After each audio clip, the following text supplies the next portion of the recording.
చెప్తున్నాడు. ఈరోజు చాలా మంది ఆ గిలాదులో గుగ్గిలం ఉన్నా కానీ చాలా మంది మందిరంలో కూర్చొని, చర్చిలో కూర్చొని అలాగనే పాపంలోనే ఉండి ఆ కుర్చీలలో ఉండి చచ్చిపోతున్నారు అన్నాడు ఆయన. ఎందుకు ఇంకా మనము గిలాదులో గుగ్గిలం ఉన్నా కానీ పాపం అనే రోగంతో చచ్చిపోతున్నాం? ఆ గుగ్గిలాన్ని మనం తినక, గిలాదు గుగ్గిలము ప్రభు అయిన యేసుక్రీస్తు ఉన్నాడు. ఆయనకు అసాధ్యమైన కార్యం ఏదైనా గలదా? అయితే నీకు ఓపిక లేనందున ఏం చేస్తున్నావు?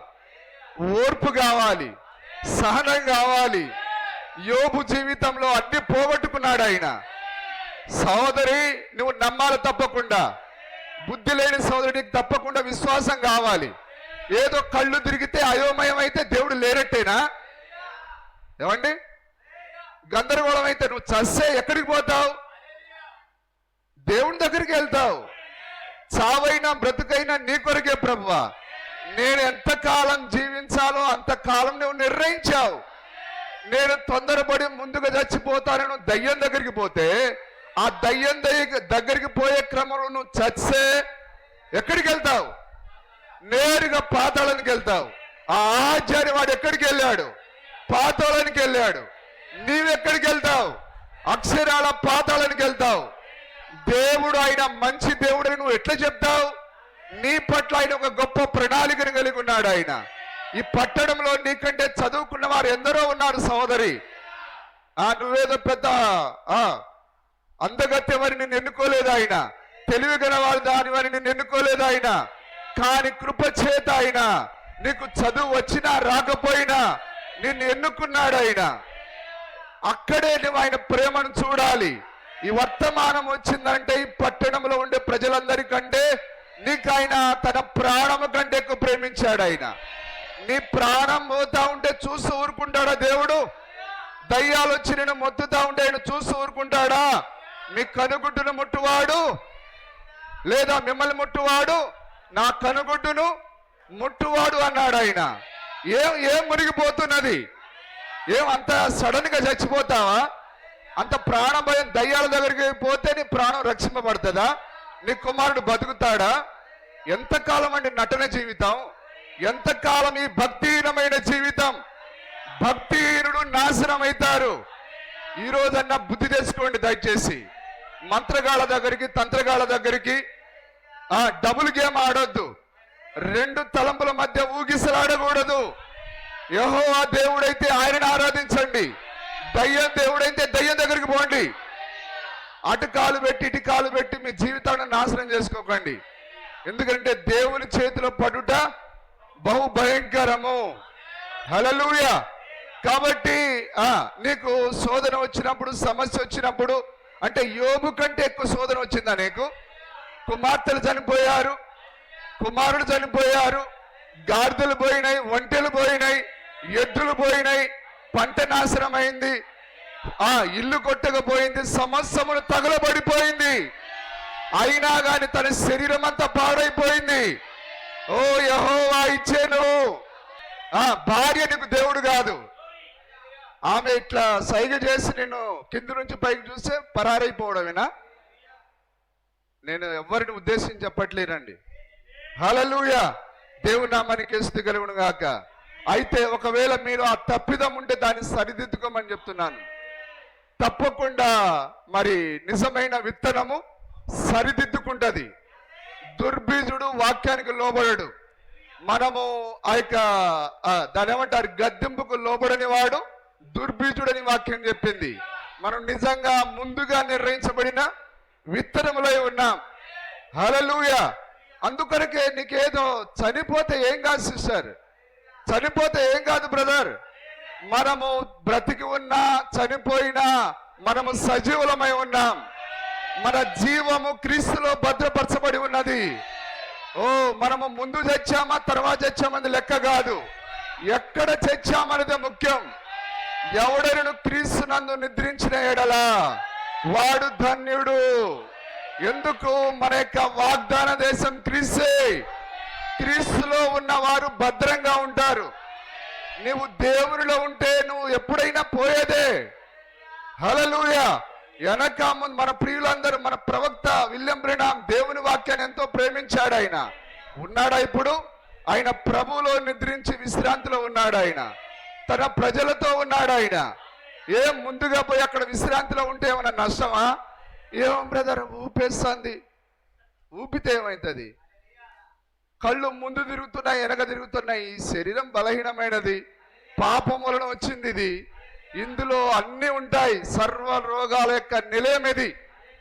సర్వ రోగాల నివారణ కాదు ఇది, సర్వ రోగాల నిలయం ఇది. షుగర్ వస్తుంది, బీపీ వస్తుంది, ఇక అన్ని రోగాలు వస్తాయి. హల్లెలూయా. వచ్చే వెంకటరాముడు వచ్చి వాడు చెప్తాడు కదా, వానొస్తే వలవల, గాలొస్తే గలగల లాంటిది మన యొక్క ఈ దేహము. సీజనల్ వ్యాధులు వస్తూ ఉంటాయి. వర్షాకాలం వచ్చిందనంటే జలుబు చేస్తుంది, ఎండాకాలం వచ్చిందంటే వేడి చేస్తుంది. మరి ఎందుకనంటే మన శరీరము హల్లెలూయా పాపం ద్వారా నిర్మించబడింది. తల్లిదండ్రుల యొక్క కలయిక ద్వారా వచ్చింది ఇది. అందుకొరకు మనం అన్నిటిని భరించాలి. రోగమైన ప్రభువా నేను ఎంతకాలం బతకాలో నువ్వు ముందే నిర్ణయించావు. దానికంటే ఒక క్షణం ముందు నేను చావను, తర్వాత నేను చావను. విలియం బ్రెనామ్ ముందే చూశాడా? అతడు కార్ యాక్సిడెంట్లో చనిపోయేది ముందే చూశాడు ఆయన. హల్లెలూయా. ప్రభువా నేను ఎందుకు చావాలి ప్రభువా, నన్ను కొంతకాలం బ్రతికించమని ఎందుకు అడగలేదు ఆయన? ఆ యొక్క పౌలు గారు రేచీకడితో ఉన్నాడు. ఆయన పౌలు వంటి గొప్ప ప్రవక్త ఎవరైనా ఉన్నారా? దేవుని దగ్గర అడిగాడు ఆయన, ప్రభువా నాకున్న ఈ రేచీకడిని తీసేయమని అడిగాడు ఆయన. అప్పుడు దేవుడు ఏమన్నాడు?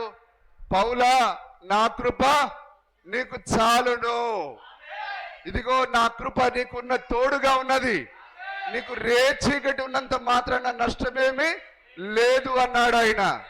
నేనున్న స్థితిలోనే నేను ముందుకు కొనసాగేదను అన్నాడు ఆయన. హల్లెలూయా. కాబట్టి అది ఏదైనా సరే దేవునిని మనము సంతోషపెట్టాలి, దేవుని మనం ఆరాధించాలి. హల్లెలూయా. నీవు సహోదరి చనిపోయేటప్పుడు నీ బిడ్డలను కూడా నీతో పాటు తీసుకొని పోవు.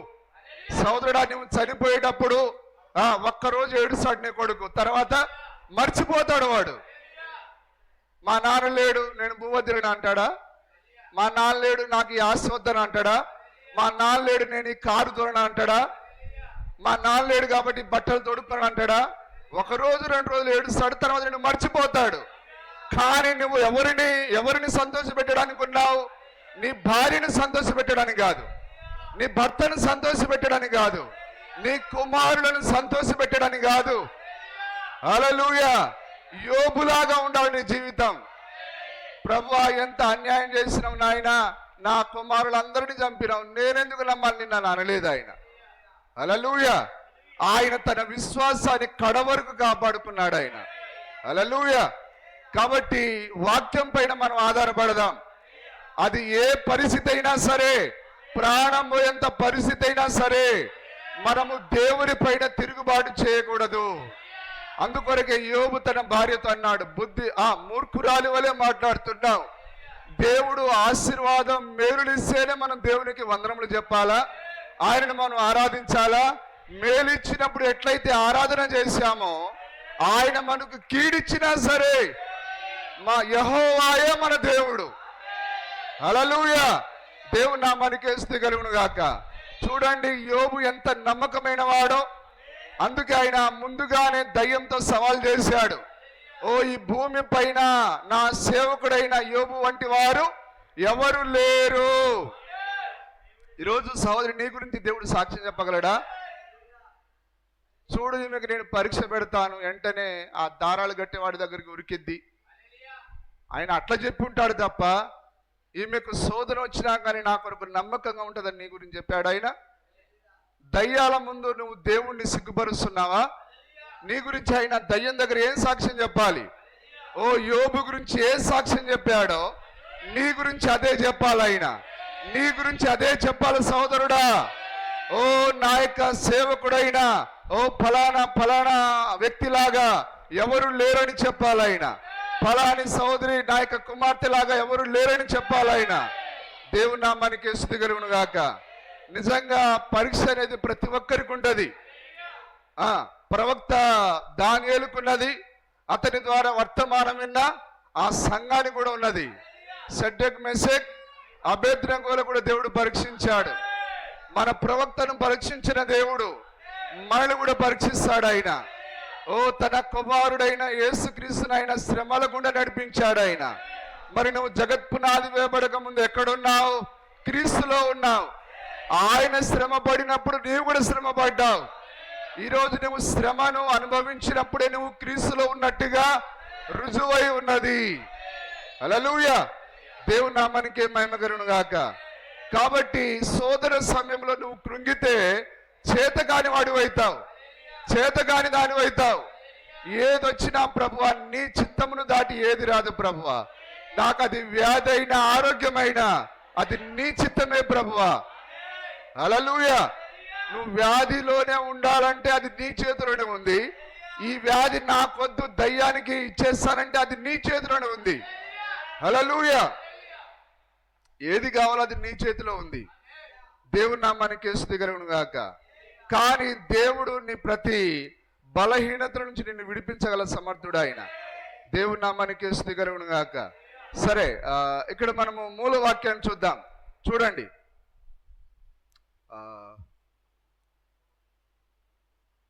మరి అహాబు మరణమైన తరువాత ఇప్పుడు మన స్వార్థం కొరకు మనం జీవించకూడదు. నా చేను, నా పొలం, నేను నీళ్లు కట్టుకుంటా, నీ కుటుంబం నిన్ను ఎవరు పట్టించుకోరండి. దేవుని కొరకు నువ్వు చేసిన సేవయే చివరికి మిగిలేది. అందుకే ఒక ఆయన పాట పాడాడు, ఎవరికి ఎవరు ఈ లోకములో చివరికి యేసే పరలోకములో. చివరికి ఎవరు మిగిలేది? భార్య రాదు నీతో పాటు, కుమారుడు రారు నీతో పాటు, నీ ఆస్తి రాదు నీతో పాటు, కానీ చివరిగా నీతో మిగిలేది యేసుక్రీస్తు ఒక్కడే. కాబట్టి నువ్వు ఎన్నడూ ఆయనను మర్చిపోవద్దు. ఆ యొక్క వజ్రాల వేటగాడు ఆ మాయా పుష్పాన్ని మర్చిపోతే ఎట్లయితే ఆ పర్వతంలోనే ఉండిపోయాడో, మాయా పుష్పాన్ని మర్చిపోయినా పర్వాలేదు, కానీ యేసుక్రీస్తును మాత్రం ఎన్నడూ మర్చిపోకూడదు. ఎందుకంటే మన పక్షాన ఎల్లప్పుడూ ఉండేది ఆయనే. నువ్వు బ్రతికున్నప్పుడు నీ పక్షాన ఉండేది ఆయనే, నువ్వు చనిపోయినా నీ పక్షాన ఉండేది ఆయనే.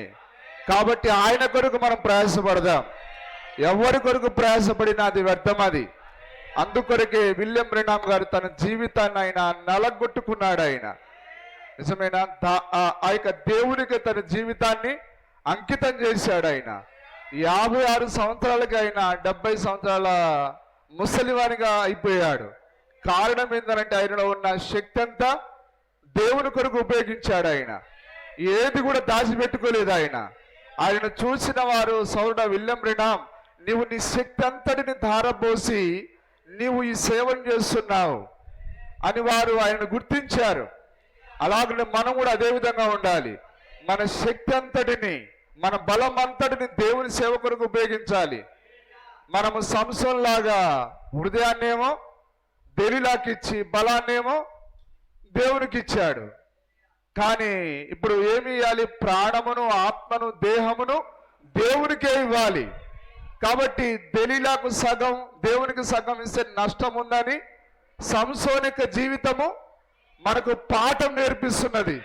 హల్లెలూయా, దేవుని నామానికి స్తుతి కలుగును గాక. మరి నేను చాలా వర్తమానాలతో ఇక్కడికి వచ్చాను. అయితే రంగం మీదకి వచ్చినప్పుడు రంగము యెహోవాది, యుద్ధము యెహోవాది. ఆయన సమస్తమును మార్చగల దేవుడు. ఆయన ఉన్నదాన్ని లేనట్టుగా, లేనిదాన్ని ఉన్నట్టుగా చేయగల సమర్థుడు ఆయన. హల్లెలూయా. చూడండి, ఒక గాలిపటం ఎగరేసేటప్పుడు మరి దూరంగా కేవలం ఆ గాలిపటం మాత్రమే కనిపిస్తుంది, కానీ దారం కనిపించదు. నిజమేనా?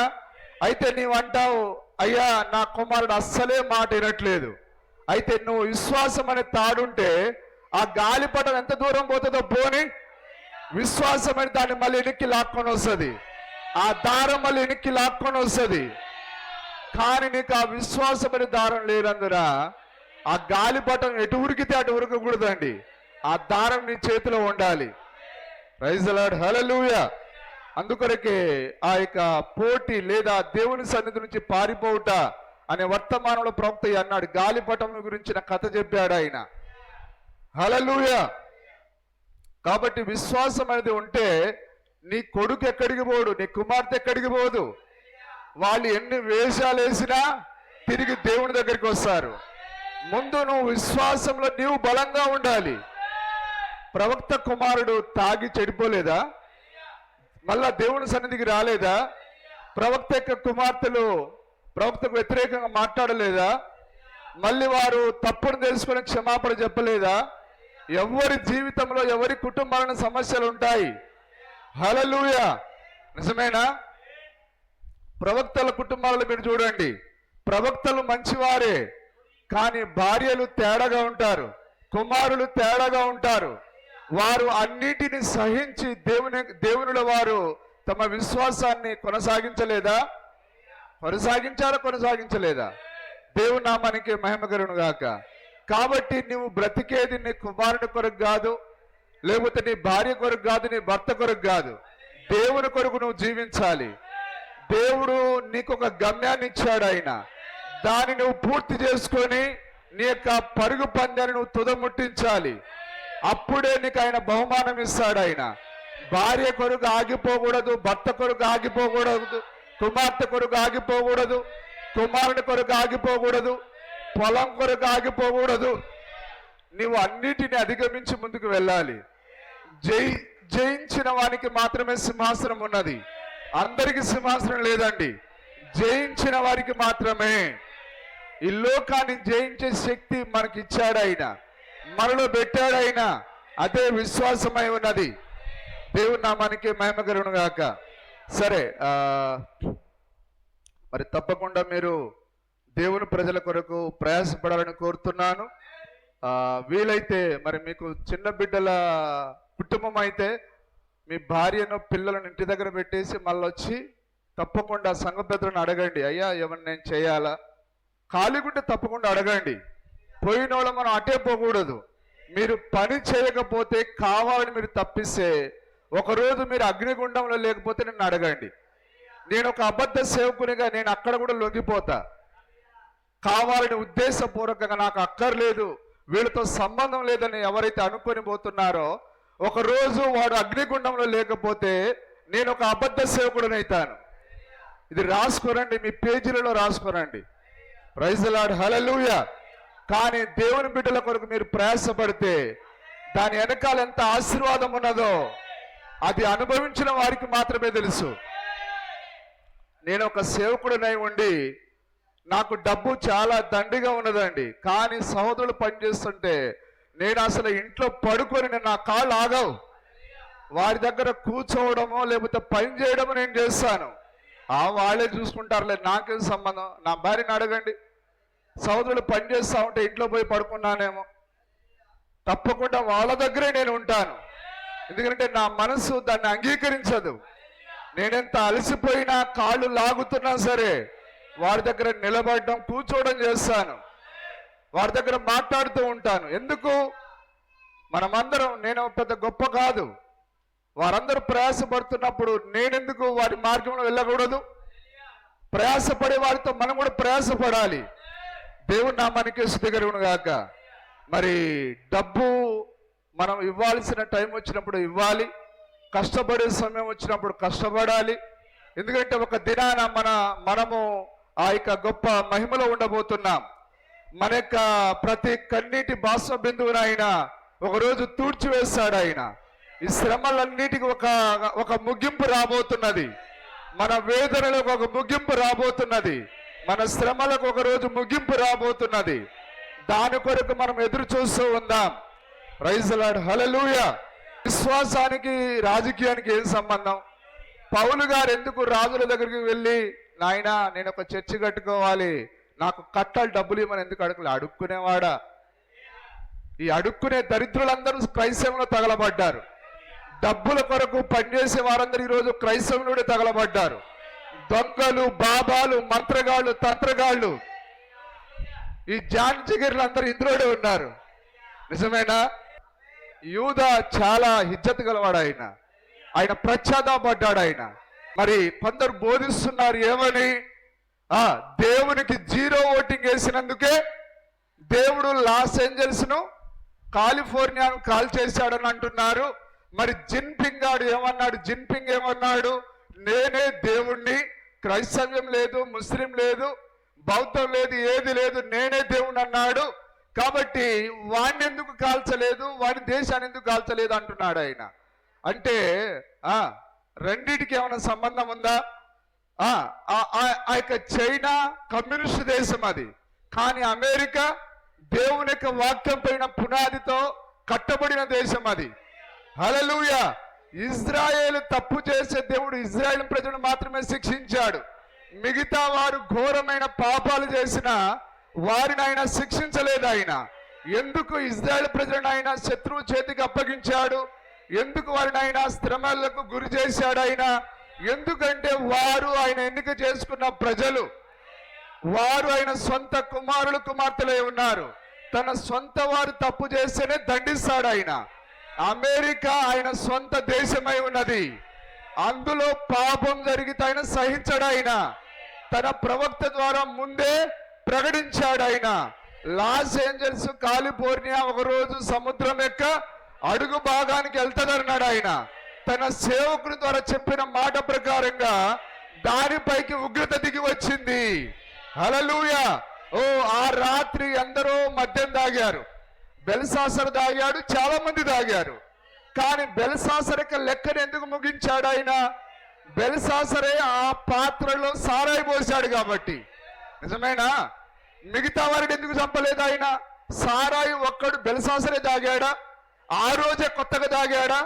కానీ ఆ రోజు ఏదో తేడాగా చేశాడు ఆయన. దేవుని పాత్రలో సారాయి పోసాడు. అలాగనే వీళ్ళు కూడా ఏదో తేడా చేశారు అక్కడ. అందుకొరకు అక్కడ దేవుని యొక్క ఉగ్రత దిగి వచ్చింది. హల్లెలూయా. చూడండి ఆమోసు 3:7 ఒకసారి చదవండి. ఆమోసు 3:7.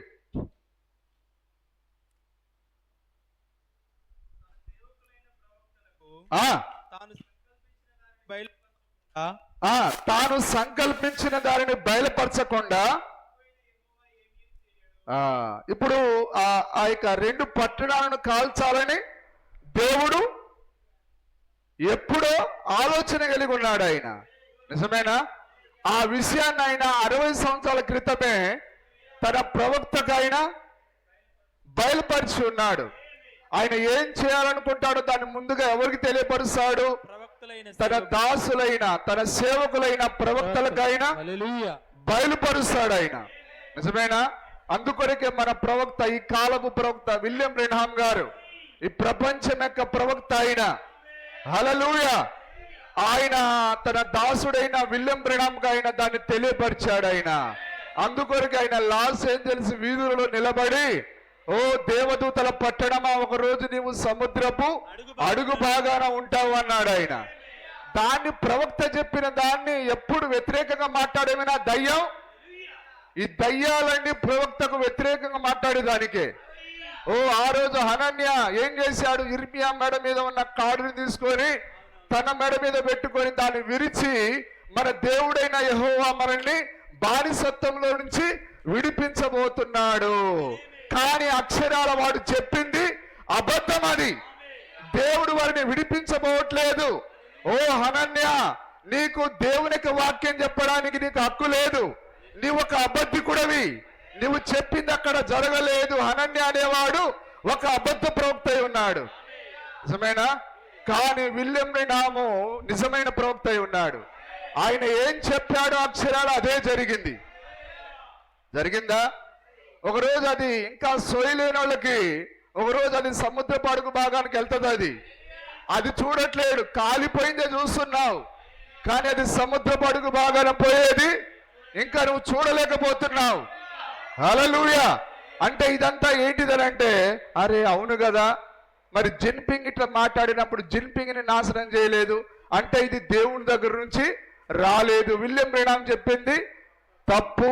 అంటే ప్రవక్తను అబద్ధికుడు అని చేయడు. ఈ దయ్యాలనే మూకముడిగా ఏకమై కట్టగట్టుకున్నా విలియం బ్రెన్హామ్ మాట ఎన్నడూ మారదు. దాన్ని నేను నమ్ముతున్నాను. మరి మీకు ఆ ధైర్యం ఉందా? ఈ కాలపు ప్రవక్త నిజమైన వాడని మీకు తెలుసా? ఆ అనుభవం మీకున్నదా? హల్లెలూయా. దేవుని నామానికి స్తుతి కలుగును గాక. దేవుడు అందరినైనా అందరి జోలికి పోడండి.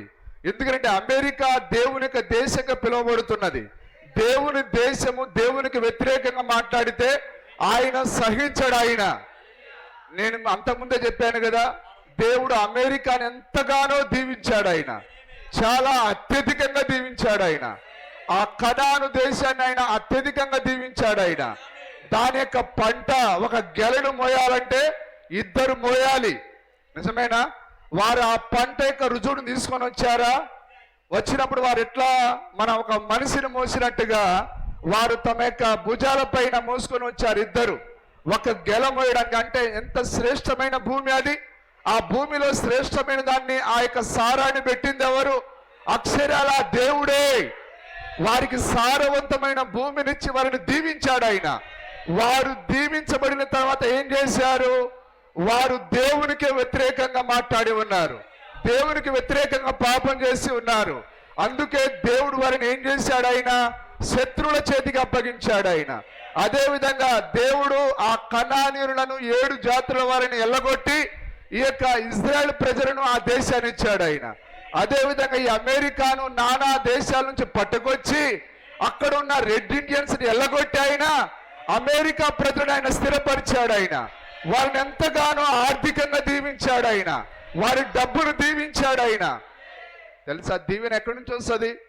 మీరు కూడా దీవించబడాలంటే దేవుని చిత్తాన్ని చేయండి. అక్కడే దీవెన దాగి ఉన్నది. మన సొంత ప్రయత్నంలో దీవెన లేదండి. నువ్వు ఎంత ప్రయత్నం చేసినా డబ్బు నీకు రాదు. హల్లెలూయా. ఒకే ఒకటి నిజమేనా? దేవుని యొక్క చిత్తాన్ని మనం చేసినప్పుడు మనకన్నీ వద్దన్నా వస్తూనే ఉంటాయి. Praise the Lord. హల్లెలూయా. చూడండి, యాకోబు దేవుని చిత్తంలో ఉన్నాడు. చూడండి, అతనికి ఏం లేకుండా ఒక మేక లేదు, గొర్రె లేదు. కానీ తన మేనమామ యొక్క పౌలు గారు, నేను చెప్పేది రైటేనా? అత్యధికంగా దీవించబడ్డాడు ఆయన. ఎందుకు? ఆయన ఆ జన్మ హక్కును ప్రేమించాడు, ఆ జేసత్వాన్ని ప్రేమించాడు, దేవుని వాక్యాన్ని ప్రేమించాడు. హల్లెలూయా. దాని వలన ఆయనకు ఆశీర్వాదం వచ్చింది. కానీ మనం ఏం చేస్తున్నామంటే దేవుని చిత్తాన్ని పక్కన పెట్టి డబ్బు కొరకు మనం ప్రయత్నం చేస్తున్నాం. అట్లా డబ్బు రాదు సార్. హల్లెలూయా. మొట్టమొదటిగా నువ్వు దేవునికి సరెండర్ అవ్వాలి. నువ్వు తండ్రికి లోబడ్డా నీకు ఆశీర్వాదం రాదు. నువ్వు ఎవరి చిత్తానికి లోబడ్డా నీకు ఆశీర్వాదం రాదు. కానీ ఒకే ఒకటి, నువ్వు దేవుని చిత్తానికి లోబడినప్పుడు దేవుడు నీకున్న స్థితిలో నుంచి నిన్ను ఆశీర్వదిస్తాడు ఆయన. ఎందుకంటే ఆయనకు అసాధ్యమైన కార్యం అంటూ ఏది లేదండి. ముందుగా మనం సరెండర్ కావాలి. దేవుడు మనకు తగిన సమయంలో ఏది కావాలో అది ఇస్తాడు ఆయన. దేవుని ప్రేమించు వారికి సమస్తమును మేలు కూడి జరుగుచున్నవని వాక్యం చెప్పింది. నువ్వు నిజంగా నీకు దేవుని ప్రేమించే మనసుంటే నీకు ఉద్యోగం ఎప్పుడు రావాలో అప్పుడు ఖచ్చితంగా వస్తుంది. నీకు డబ్బు ఎప్పుడు రావాలో అది ఖచ్చితంగా వస్తుంది. నీ అప్పు ఎప్పుడు తీరాలో అప్పుడే తీరుతుంది. అది నువ్వు తొందరపడ్డంత మాత్రాన ఏం జరగదు. నీకు ఓర్పు, సహనం అన్ని కావాలి. అందుకొరకే దేవుడు అమెరికాను ఎందుకు దీవించాడు అంటే వారు వాక్యం పైన కట్టబడ్డారు. వారి పాఠశాలలో బైబిల్ బోధించబడింది. తెలుసా ఇది? విపి గారికి తెలుసా ఇది? విజయప్రసాద్ తెలుసుకో. ఏది పడితే నీ పుర్రెకి ఏది దోస్తే అది మాట్లాడడం కాదు సార్. అమెరికా ఎట్లా నిర్మించబడిందో నీకు తెలియాలా. ఒక చిన్న పిన్నవారి వల్ల ఏది పడితే అది మాట్లాడేసి నీ దగ్గర ఉన్న అమాయక ప్రజలను మోసం చేయబాకు. తమ్ముడా విజయప్రసాద్, నాకంటే చిన్నోడువే నువ్వు. హల్లెలూయా. దేవుని నామానికి మహిమ కలుగును గాక. విలియం బ్రెనాం పైన మాట్లాడతావు, వాక్యం తెలియదు, ఏం తెలియదు. త్రిత్వం అట. విలియం బ్రెనాము త్రిత్వాన్ని ఒప్పుకోలేదు. త్రిత్వం అనే పదం ఎక్కడైనా బైబిల్లో చూపిస్తారా? ఒక ఆయన అయితే, ఎవరైనా ఎడ్వర్డ్ విలియం అనే ఆయన పళ్ళు కొరుకుతున్నాడు. పళ్ళు ఎక్కడ కొరుకుతాడు చెప్పండి? అంటే దేనికి చెందినవాడు ఆయన? పాత. దయచేసి ఎవరు కూడా పళ్ళు కొరకండి, అది మంచిది కాదు. అది నా కోపం వస్తుంది. కోపం అనే మాటను కూడా వాడకూడదు. కోపపడు ప్రతివాడు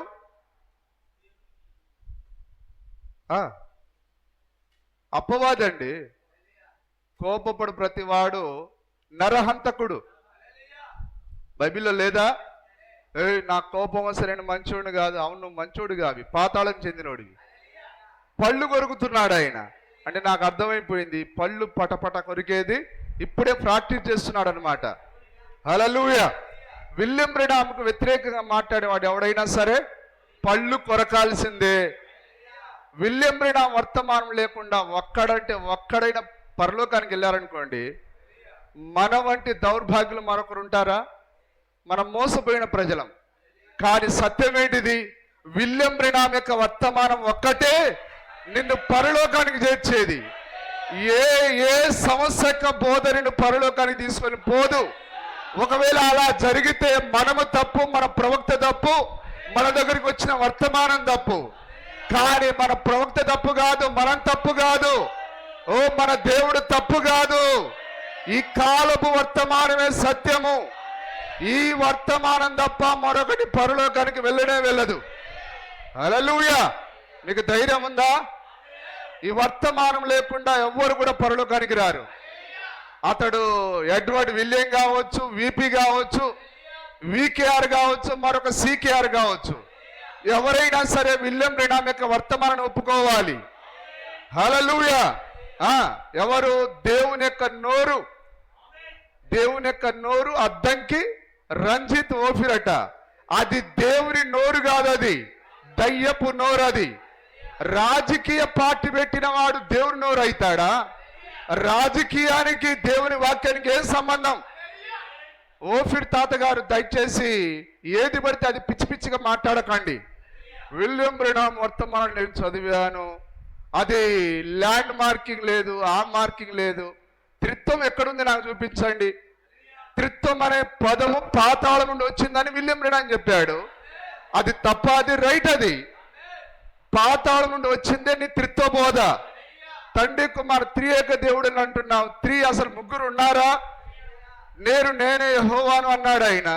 నాకు ముందు ఎవరు లేరు, నా తర్వాత ఎవరు ఉండరని అన్నాడు ఆయన. నేను మొదటి వాడును కడపటి వాడు అన్నాడు ఆయన. నేను మొదటి వాడును కడపటి వాడునై ఉండి మృతుడై మరలా బ్రతికిన వాడు చెప్పు సంగతులు ఏమనగా, ఎవరైతే మొదటి వాడుగా ఉన్నాడో ఆయనే కడపటి వాడుగా వచ్చి మృతుడై మరలా బ్రతికిన వాడు చెప్పు సంగతులు. హల్లెలూయా. నువ్వు దేవుణ్ణి రెండో వాడుగా చేయడానికి ప్రయత్నం చేస్తే నీకంటే దయ్యం మేలు. దయ్యం ఏం చేస్తుంది? ఖర్చు పెట్టుకొని నవ్వుతుంది. సిగ్గులోనివాడా, మాకు తెలుసు కదరా బయలుపాటు. దేవుడు ఒక్కడే, ఆ గొప్ప యెహోవా ఒక్కడే. నిజమేనా కదా? ముగ్గురు ఎక్కడున్నారు సార్? ఒకసారి చూడండి. యాకోబు రాసిన పత్రిక 2వ అధ్యాయం 20వ వచనం.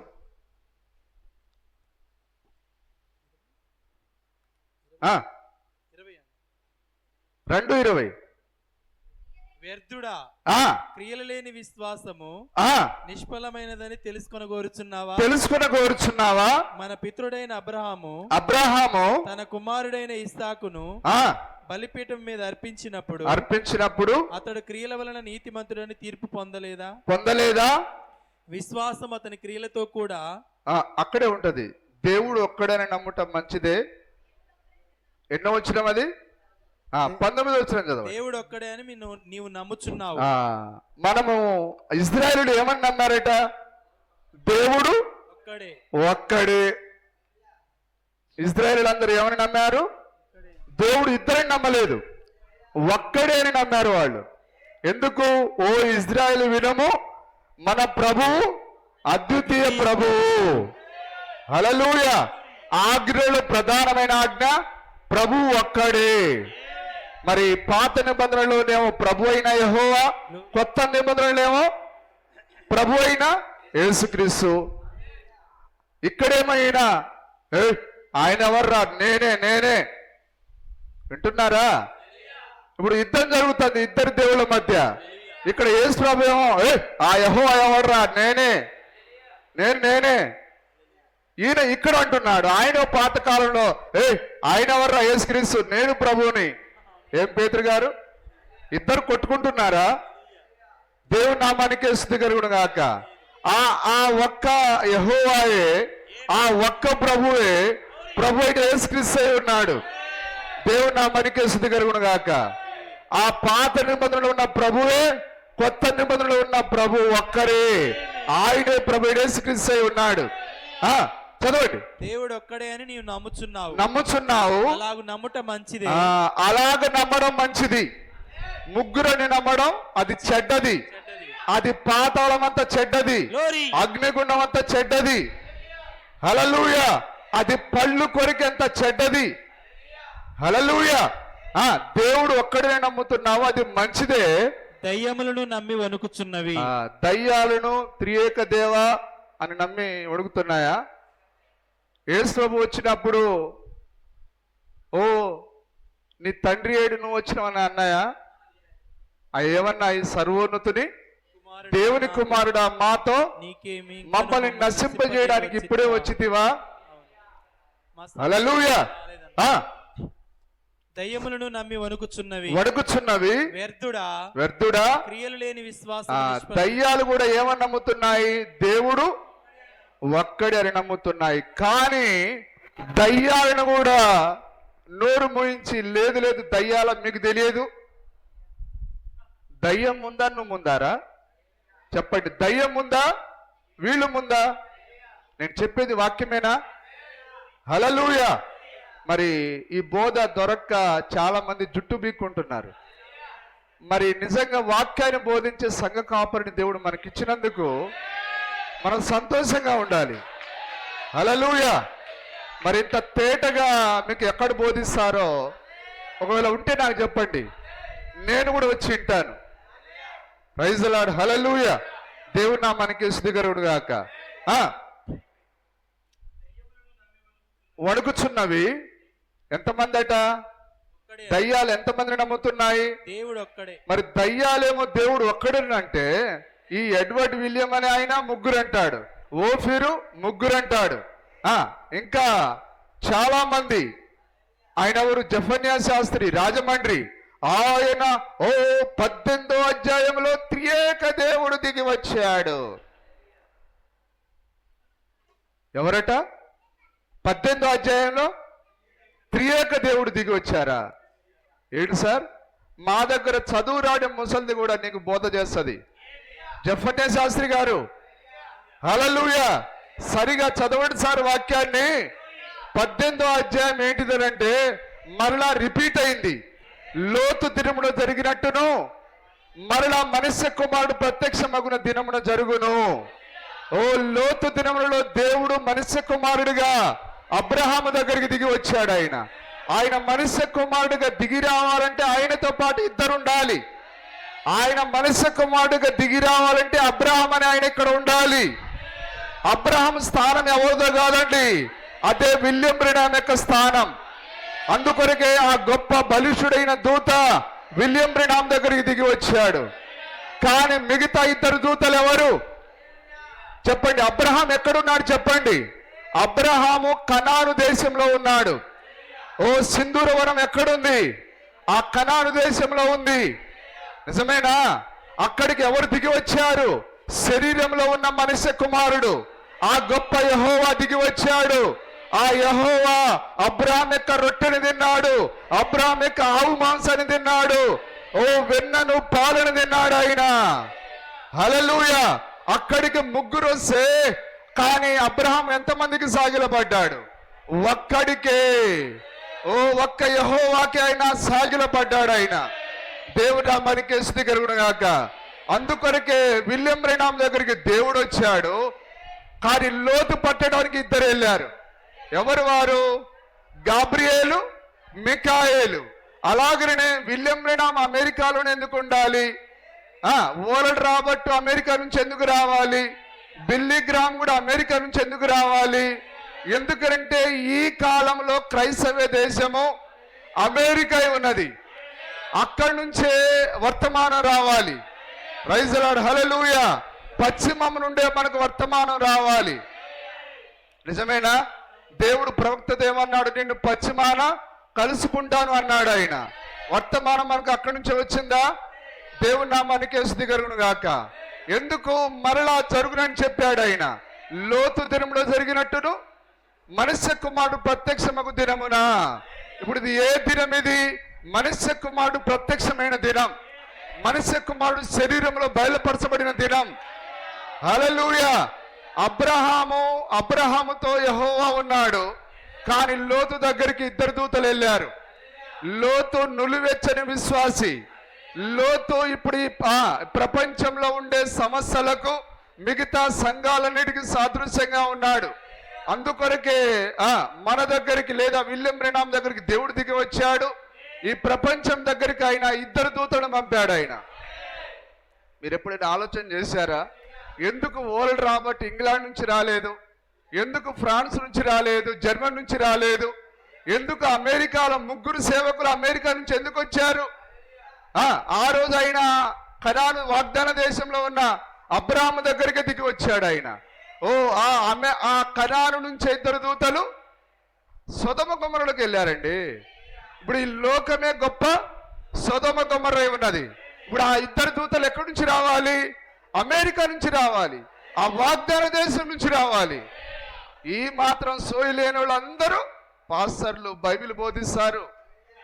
మీ బోధ ఏంటిది? స్త్రీ ప్యాంట్ వేసుకున్నా పర్వాలేదు, రంగులు ఎర్రగా పూసుకున్నా పర్వాలేదు, మేకప్ వేసుకున్నా పర్వాలేదు. సౌందర్యం మోసకరమని బైబిల్లో లేదా? సౌందర్యంగా ఉంటే తప్పేంటిదండి? తన బిడ్డ అందంగా ఉండాలనుకోవడం తప్ప? ఎవడ్రా నువ్వు? నీ బిడ్డ నామే దేవుని బిడ్డ. ఆ స్త్రీ దేవుని కుమార్తె. ఆమె ఎంత అందంగా ఉండాలో అందం పెట్టి తయారు చేశాడు ఆయన. నువ్వు ఎవడ్రా మేకప్ వేయడానికి? Idiot డట్టి fellow. మేకప్ వేసుకున్నా తప్పు లేదా? జుట్టు కట్ చేసినా తప్పు లేదా? ఆడంగి వాడ, చేతగాని వాడా, నువ్వు పురుషునిగా ఉండడానికి హక్కు లేదు. హల్లెలూయా. ఎవరు చెప్పారు? నువ్వు క్రైస్తవుడు అని చెప్పుకొని మేకప్ కిట్లు ఉన్న స్త్రీలను నువ్వు అనుమతిస్తావా? నీకు నిజంగా పౌరుషత్వం లేదని, నీలో మగసిరి లేదని అది అక్షరాల చూపిస్తూ ఉన్నది. హల్లెలూయా. నాకు చూపించండి. విలియం బ్రెనామ్ బోధ కాదు మనం మాట్లాడేది. దయ్యం ఇప్పుడు ఏం చేస్తుంది? స్త్రీలు ప్రసంగం చేయకూడదు అనేది విలియం బ్రెనామ్ బోధనా? ఎవరి బోధ అది? పౌలెక్క బోధ. అది పౌలు బోధ ఎక్కడి నుంచి వచ్చింది? అది నేరుగా దేవుని దగ్గర నుంచి వచ్చింది. కానీ దయ్యం దాన్ని డైవర్ట్ చేస్తూ ఉన్నది. స్త్రీలు ప్రసంగం చేయకూడదు అనేది విలియం బ్రెనామ్ బోధ. ఎవడ్రా నువ్వు? దయ్యానికే ముత్తాతవా? దయ్యానికే దాదకు ముత్తాతవా నువ్వు? హల్లెలూయా. అది అపోస్తల బోధ. అది గడాల ప్రవీణ్ ఆయన నీకు జవాబు చెప్తాడు. ఎవరైనా హనన్య వంటి వాడు. హనన్యాకు వాక్యం చెప్పే హక్కు ఎక్కడిది? నిజమేనా కాదా? యెహోవా వాక్యం ఎవరి దగ్గర ఉంది? ఇర్మియా దగ్గర ఉన్నది, ప్రవక్త దగ్గర ఉన్నది. కానీ ఈరోజు ఇర్మియా మాటను వినకుండా ఈ హనన్యగాళ్ళ మాటను వింటున్నారు మీరు. పగడాల ప్రవీణ్కు వాక్యాన్ని అనువాదం చేసి హక్కు ఎక్కడిది? స్త్రీలు ప్రసంగించిన తప్పు లేదు, జీన్స్ చేసుకున్న తప్పు లేదు. క్రైస్తవ లోకంలో అంటే వాళ్ళు వేసుకుంటున్నారు, ఓకే, వాళ్ళకి తెలియదు కాబట్టి. కానీ ఒక క్రైస్తవ స్త్రీ ఎలాగున జీన్స్ చేసుకుంటది, ఎలాగున పురుషుల పాయింట్లు వేసుకుంటది? బుద్ధి జ్ఞానం ఉండాలి కదా. బైబిల్లో తేడా చెప్పలేదా? ఆయన స్త్రీ వస్త్రాలు వేరుగా చేశాడు, పురుష వస్త్రాలు వేరుగా చేశాడు. కానీ ఈ కాలంలో ఇర్మియా రాశాడు లేదా? రాశాడు ఆయన. స్త్రీ పురుషుని ఆవరించును. స్త్రీ ఏం చేస్తుంది? పురుషుని ఆవరిస్తుంది. ఇప్పుడు ఆవరించిందా లేదా? పురుషుని స్థానం అంతా స్త్రీ ఆక్రమించింది. ఇంట్లో డబ్బులు ఇవ్వాలన్నా స్త్రీయే. ఒకవేళ బట్టలు వేసుకోవాలని ఇప్పుడు ఎట్లాంటి వేసుకుంటున్నది? ఆమె పురుష వస్త్రాలు వేసుకుంటున్నది. హల్లెలూయా. నిజంగా ఈరోజు ప్రవక్త చెప్పినట్లుగా స్త్రీ పురుషుని ఆవరించును. పురుషుల్లాగా జుట్టు కట్ చేసుకుంటున్నది. కానీ చూడండి, అన్యులైనా సరే, నిజమేనా? అయితే దేవుడు స్వభావ సిద్ధంగా ఏం పెట్టాడు? ఆయన స్త్రీ జుట్టు ఊడిపోతా ఉంటే భలే ఊడిపోయిందని అనదండి. ఆమె క్రైస్తవురాలైనా అన్యురాలైనా ఏ స్త్రీ అయినా జుట్టు పొడువుగా ఎదగాలని, జుట్టు ఒత్తుగా ఉండాలని కోరుకుంటది. ఎందుకు? ఆమె స్వభావ సిద్ధంగా ఉన్న కోరిక అది. దేవుడు ఆమెకు ఆ స్వభావాన్ని పెట్టాడు ఆయన. కానీ అన్యుడైనా సరే, తన ఇంటిలో ఒక పురుషుడు జుట్టు పెంచుకున్నాడు అనుకోండి, ఏమంటాడు ఆయన? భలే పెంచుకున్నావురా జుట్టు అని అంటాడా? ఎందుకు జుట్టు పురుషుడు కట్ చేసుకోవాలని ఆ అన్యుడికి ఎట్లా తెలిసింది? ఆ స్వభావం దేవుడు పుట్టుకతోనే పెట్టాడు ఆయన. ఆ మాత్రం సోయలేని వాళ్ళు పాసలయ్యారు. ఏంటదట? జుట్టు కట్ చేసుకున్నా పర్వాలేదట. అంటే దేవుడు నువ్వు వ్యతిరేకిస్తున్నావు. నిజమేనా? ఏ అన్యుడు అనేది తేడా లేదండి. అన్యుడు కాదు అక్కడ, క్రైస్తవుడు కాదు అక్కడ. స్వభావ సిద్ధంగా మరి స్త్రీకి జుట్టు ఎదగాలి, పురుషుడు జుట్టును కత్తిరించుకోవాలి. కానీ ఇప్పుడు వీళ్ళు ఏం చేస్తున్నారు? జుట్టు కత్తిరింపజేసి దానిపైన ముసుగేపిస్తున్నారు. కానీ బైబిల్ ఏ ముసుగు గురించి మాట్లాడింది చెప్పండి? స్త్రీకి ఇవ్వబడిన ముసుగు ఏంటిది? తెలియదా అండి మీకు? ఏంటి సార్ పేతురు గారు, ఏంటిది? స్త్రీకి ఇవ్వబడిన ముసుగేంటిది? తల వెంట్రుకలే ఆమెకి ఇవ్వబడిన ముసుగై ఉన్నది. హల్లెలూయా. కానీ ఈరోజు బడా స్కాలర్లకు ఏది ముసుగో, ఏది లేకపోతే గుడ్డన ఎంట్రుకల, రెండిటి మధ్య తేడా లేకుండా పోయింది. చూడండి వాక్యాన్ని చూడండి ఒకసారి. 1 కొరింథీ పత్రిక 11వ అధ్యాయం 14-15 వచ్చాను చూడండి. 14-15 త్వరగా. పురుషుడు తల వెంట్రుకలు పెంచుకున్నట్టు అతనికి అవమానమని. ఇప్పుడు ఇక్కడ పురుషుడు అని అంటే క్రైస్తవ పురుషుడు అని చెప్పబడిందా అండి? క్రైస్తవ పురుషుడు మాత్రమేనా? కానీ పురుషుడు తల వెంట్రుకలు పెంచుకొనుట అతనికి అవమానమని. చూడండి సార్, ఎవరైనా సరే, నేను దేవుళ్ళలోకి రాకముందు 8-9 చదివేటప్పుడు సంజయ్ దత్కి ఎట్లా ఉండేదో నా జుట్టు ఇక్కడ దాకా ఉండేది. నేను బోరింగ్ దగ్గర నీళ్ళకపోతే, అరే అబ్బాయి అద్దం చూసుకున్నావారా, ఏమన్నా అందం ఉందారా అది అనేటోడు ఆయన. ఆ సాహెబ్ గారు, నేను వాళ్ళ మాట లెక్క చేయకుండా, మనకు దేవుడు తెలియదు, ఇక అందరు సినిమా హీరోలు ఎట్లా పెంచారో మనం కూడా అట్లా పెంచుకోవాలని ఇక్కడ దాకుండేది జుట్టు. ఆయన అనేది, అరే అబ్బాయి ఏమన్నా అందం ఉందారా అది, అద్దంలో చూసుకున్నావా? హల్లెలూయా. అంటే ఆయనకి ఎట్లా జుట్టు ఉండకూడదని ఎట్లా తెలుసు ఆయనకు? ఎందుకంటే దేవుడు ఆ స్వభావాన్ని పెట్టాడు ఆయన. పురుషుడు చక్కగా క్లీన్ గా నీట్ గా కటింగ్ చేసుకోవాలి. పురుషుడు తల వెంట్రుకలు పెంచుకున్నట్టు అతనికి అవమానమని స్వభావ సిద్ధముగా మీకు తోచును కదా. కానీ అమెరికాలో ఈ సంగీతం వాయించే వారందరూ జుట్టుకు పిన్నులు పెట్టుకొని మూడేసుకొని, ఇప్పుడు వీళ్ళెవరు? అటు ఇటు గాని బాయ, వీళ్ళని ఏమంటారు? ట్రాన్స్జెండర్స్ అంటారు, లేదా నపుంసకులు అంటారు.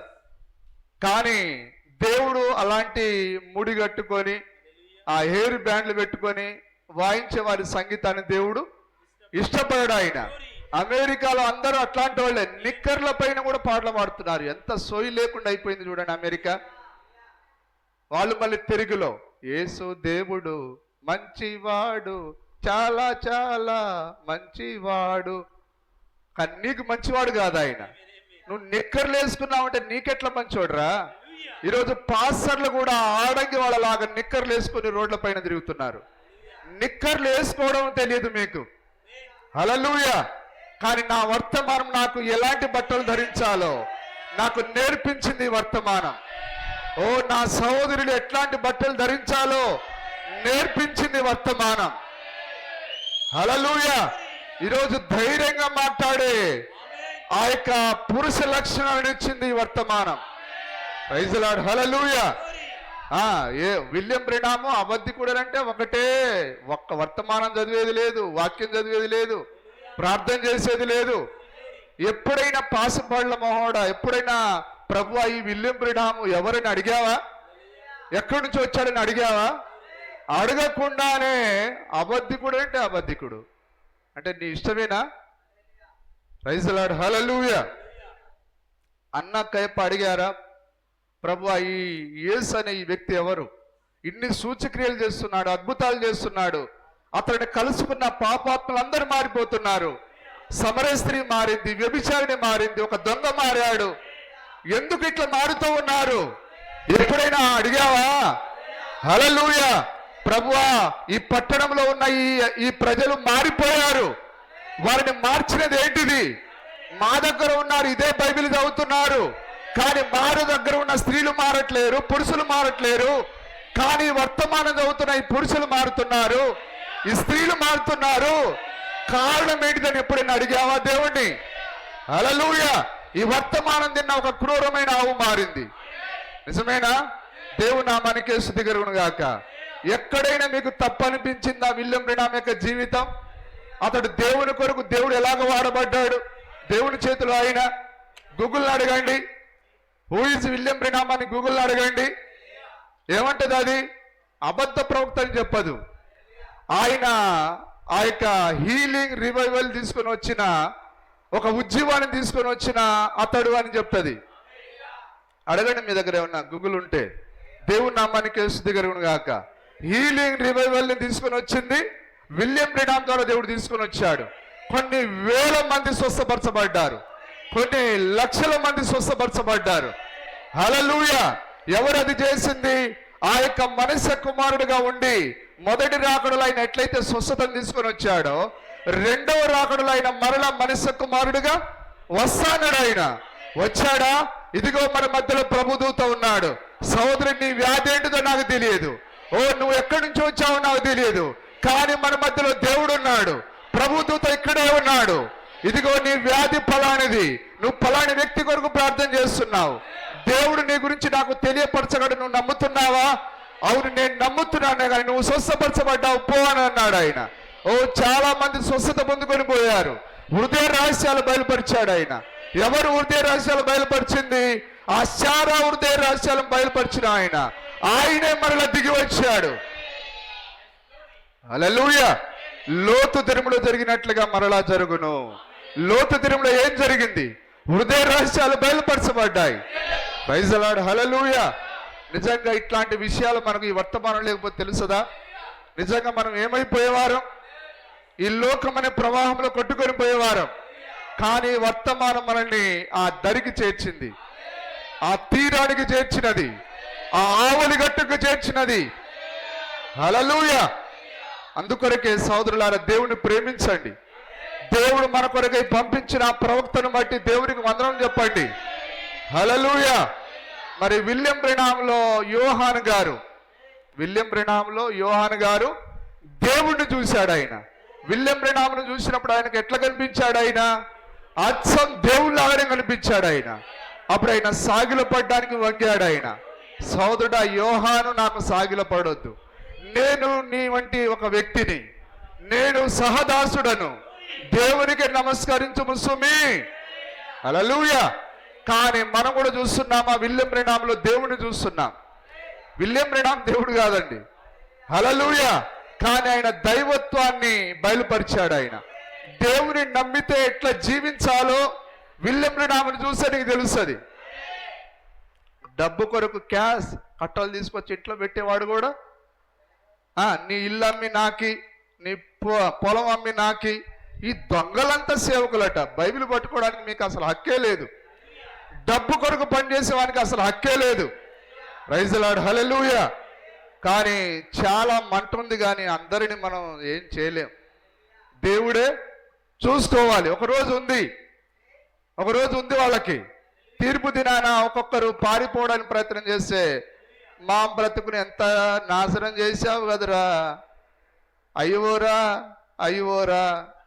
వాడు పారిపోతా ఉంటే వాడు అడిగి పారిపోతాడు. Praise the Lord. హల్లెలూయా. ఎన్నో మాయ మాటలు చెప్పి భర్తను వదిలేసిన దాన్ని కూడా, సహోదరి, దేవుడు నీ కన్నీరు దురుస్తాడు. ఏంటిది? భర్తను వదిలిపెట్టి వచ్చినా కానీ దేవుడు కన్నీరు దురుస్తాడు. దేవుని కొరకు నువ్వు నిజంగా నమ్మకంగా ఉంటే నీ ప్రాణం పోయేంత స్థితిలోకి దేవుడు విడిచిపెడతాడా? నిజమేనా? సరే, ఆ వాక్యాన్ని చదవండి.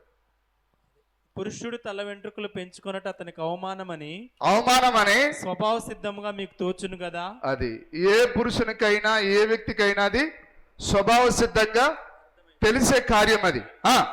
స్త్రీకి తల వెంట్రుకలు పైట చెంగుగా ఇయ్యబడిను గనుక స్త్రీకి ఏమి ఇవ్వబడ్డాయి?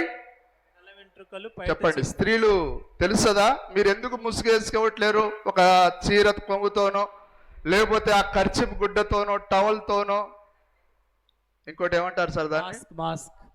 లేదండి, ఈరోజు స్క్రాపో ఏదో, అది నా నోరు తిరగదు. ఎందుకంటే నాకు సైనటిస్ ఉంటే ఆపరేషన్ చేసుకున్నా కాబట్టి కొన్ని పదాలు నేను పలకలేకపోతున్నాను. హల్లెలూయా.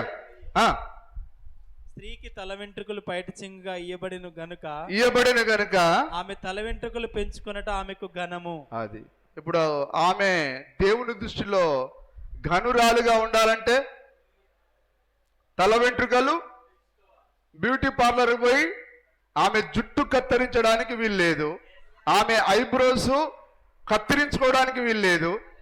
నిజమేనా? ఏది కూడా ఆమె ఏ మంగళ కత్తి కూడా రానియకూడదు. ఎందుకంటే ఆమె నాజీరు చేయబడింది.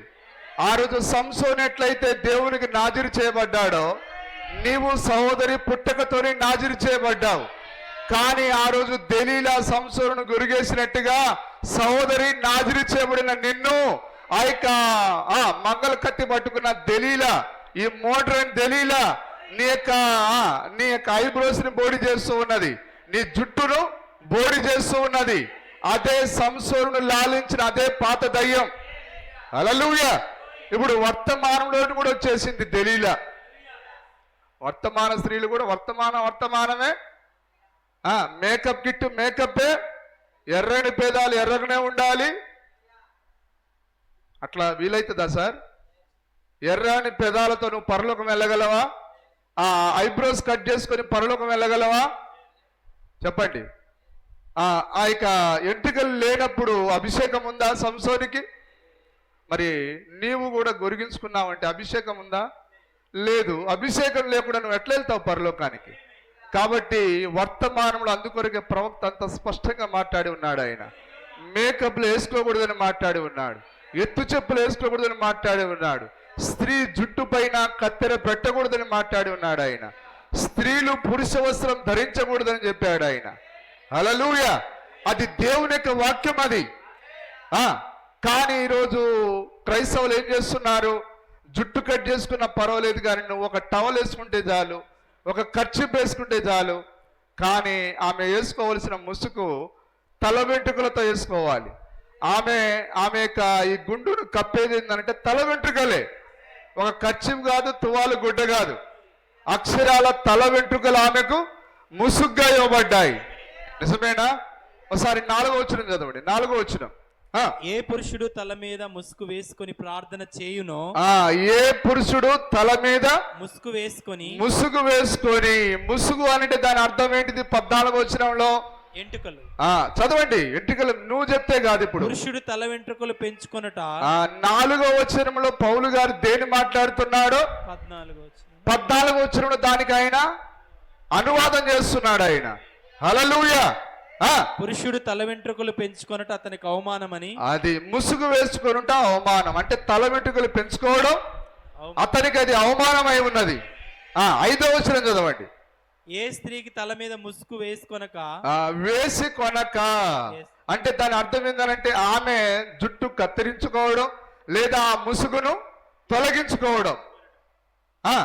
ఏ స్త్రీ తల మీద ముసుగు వేసుకొనక, ఇప్పుడు ఆ ముసుగు ఏంటిదో 15వ వచనంలో ఉంది. ఆ స్త్రీకి ఇప్పుడు ముసుగు ఏంటిదో? స్త్రీకి తల వెంట్రుకలు పైట చెంగుగా ఇయ్యబడి. ముసుగు ఇప్పుడు దేనితో వేస్తాం మనం? పైట చెంగుతో వేసుకుంటాం. ఆల్రెడీ పైట చెంగు ఇచ్చాడు ఆయన.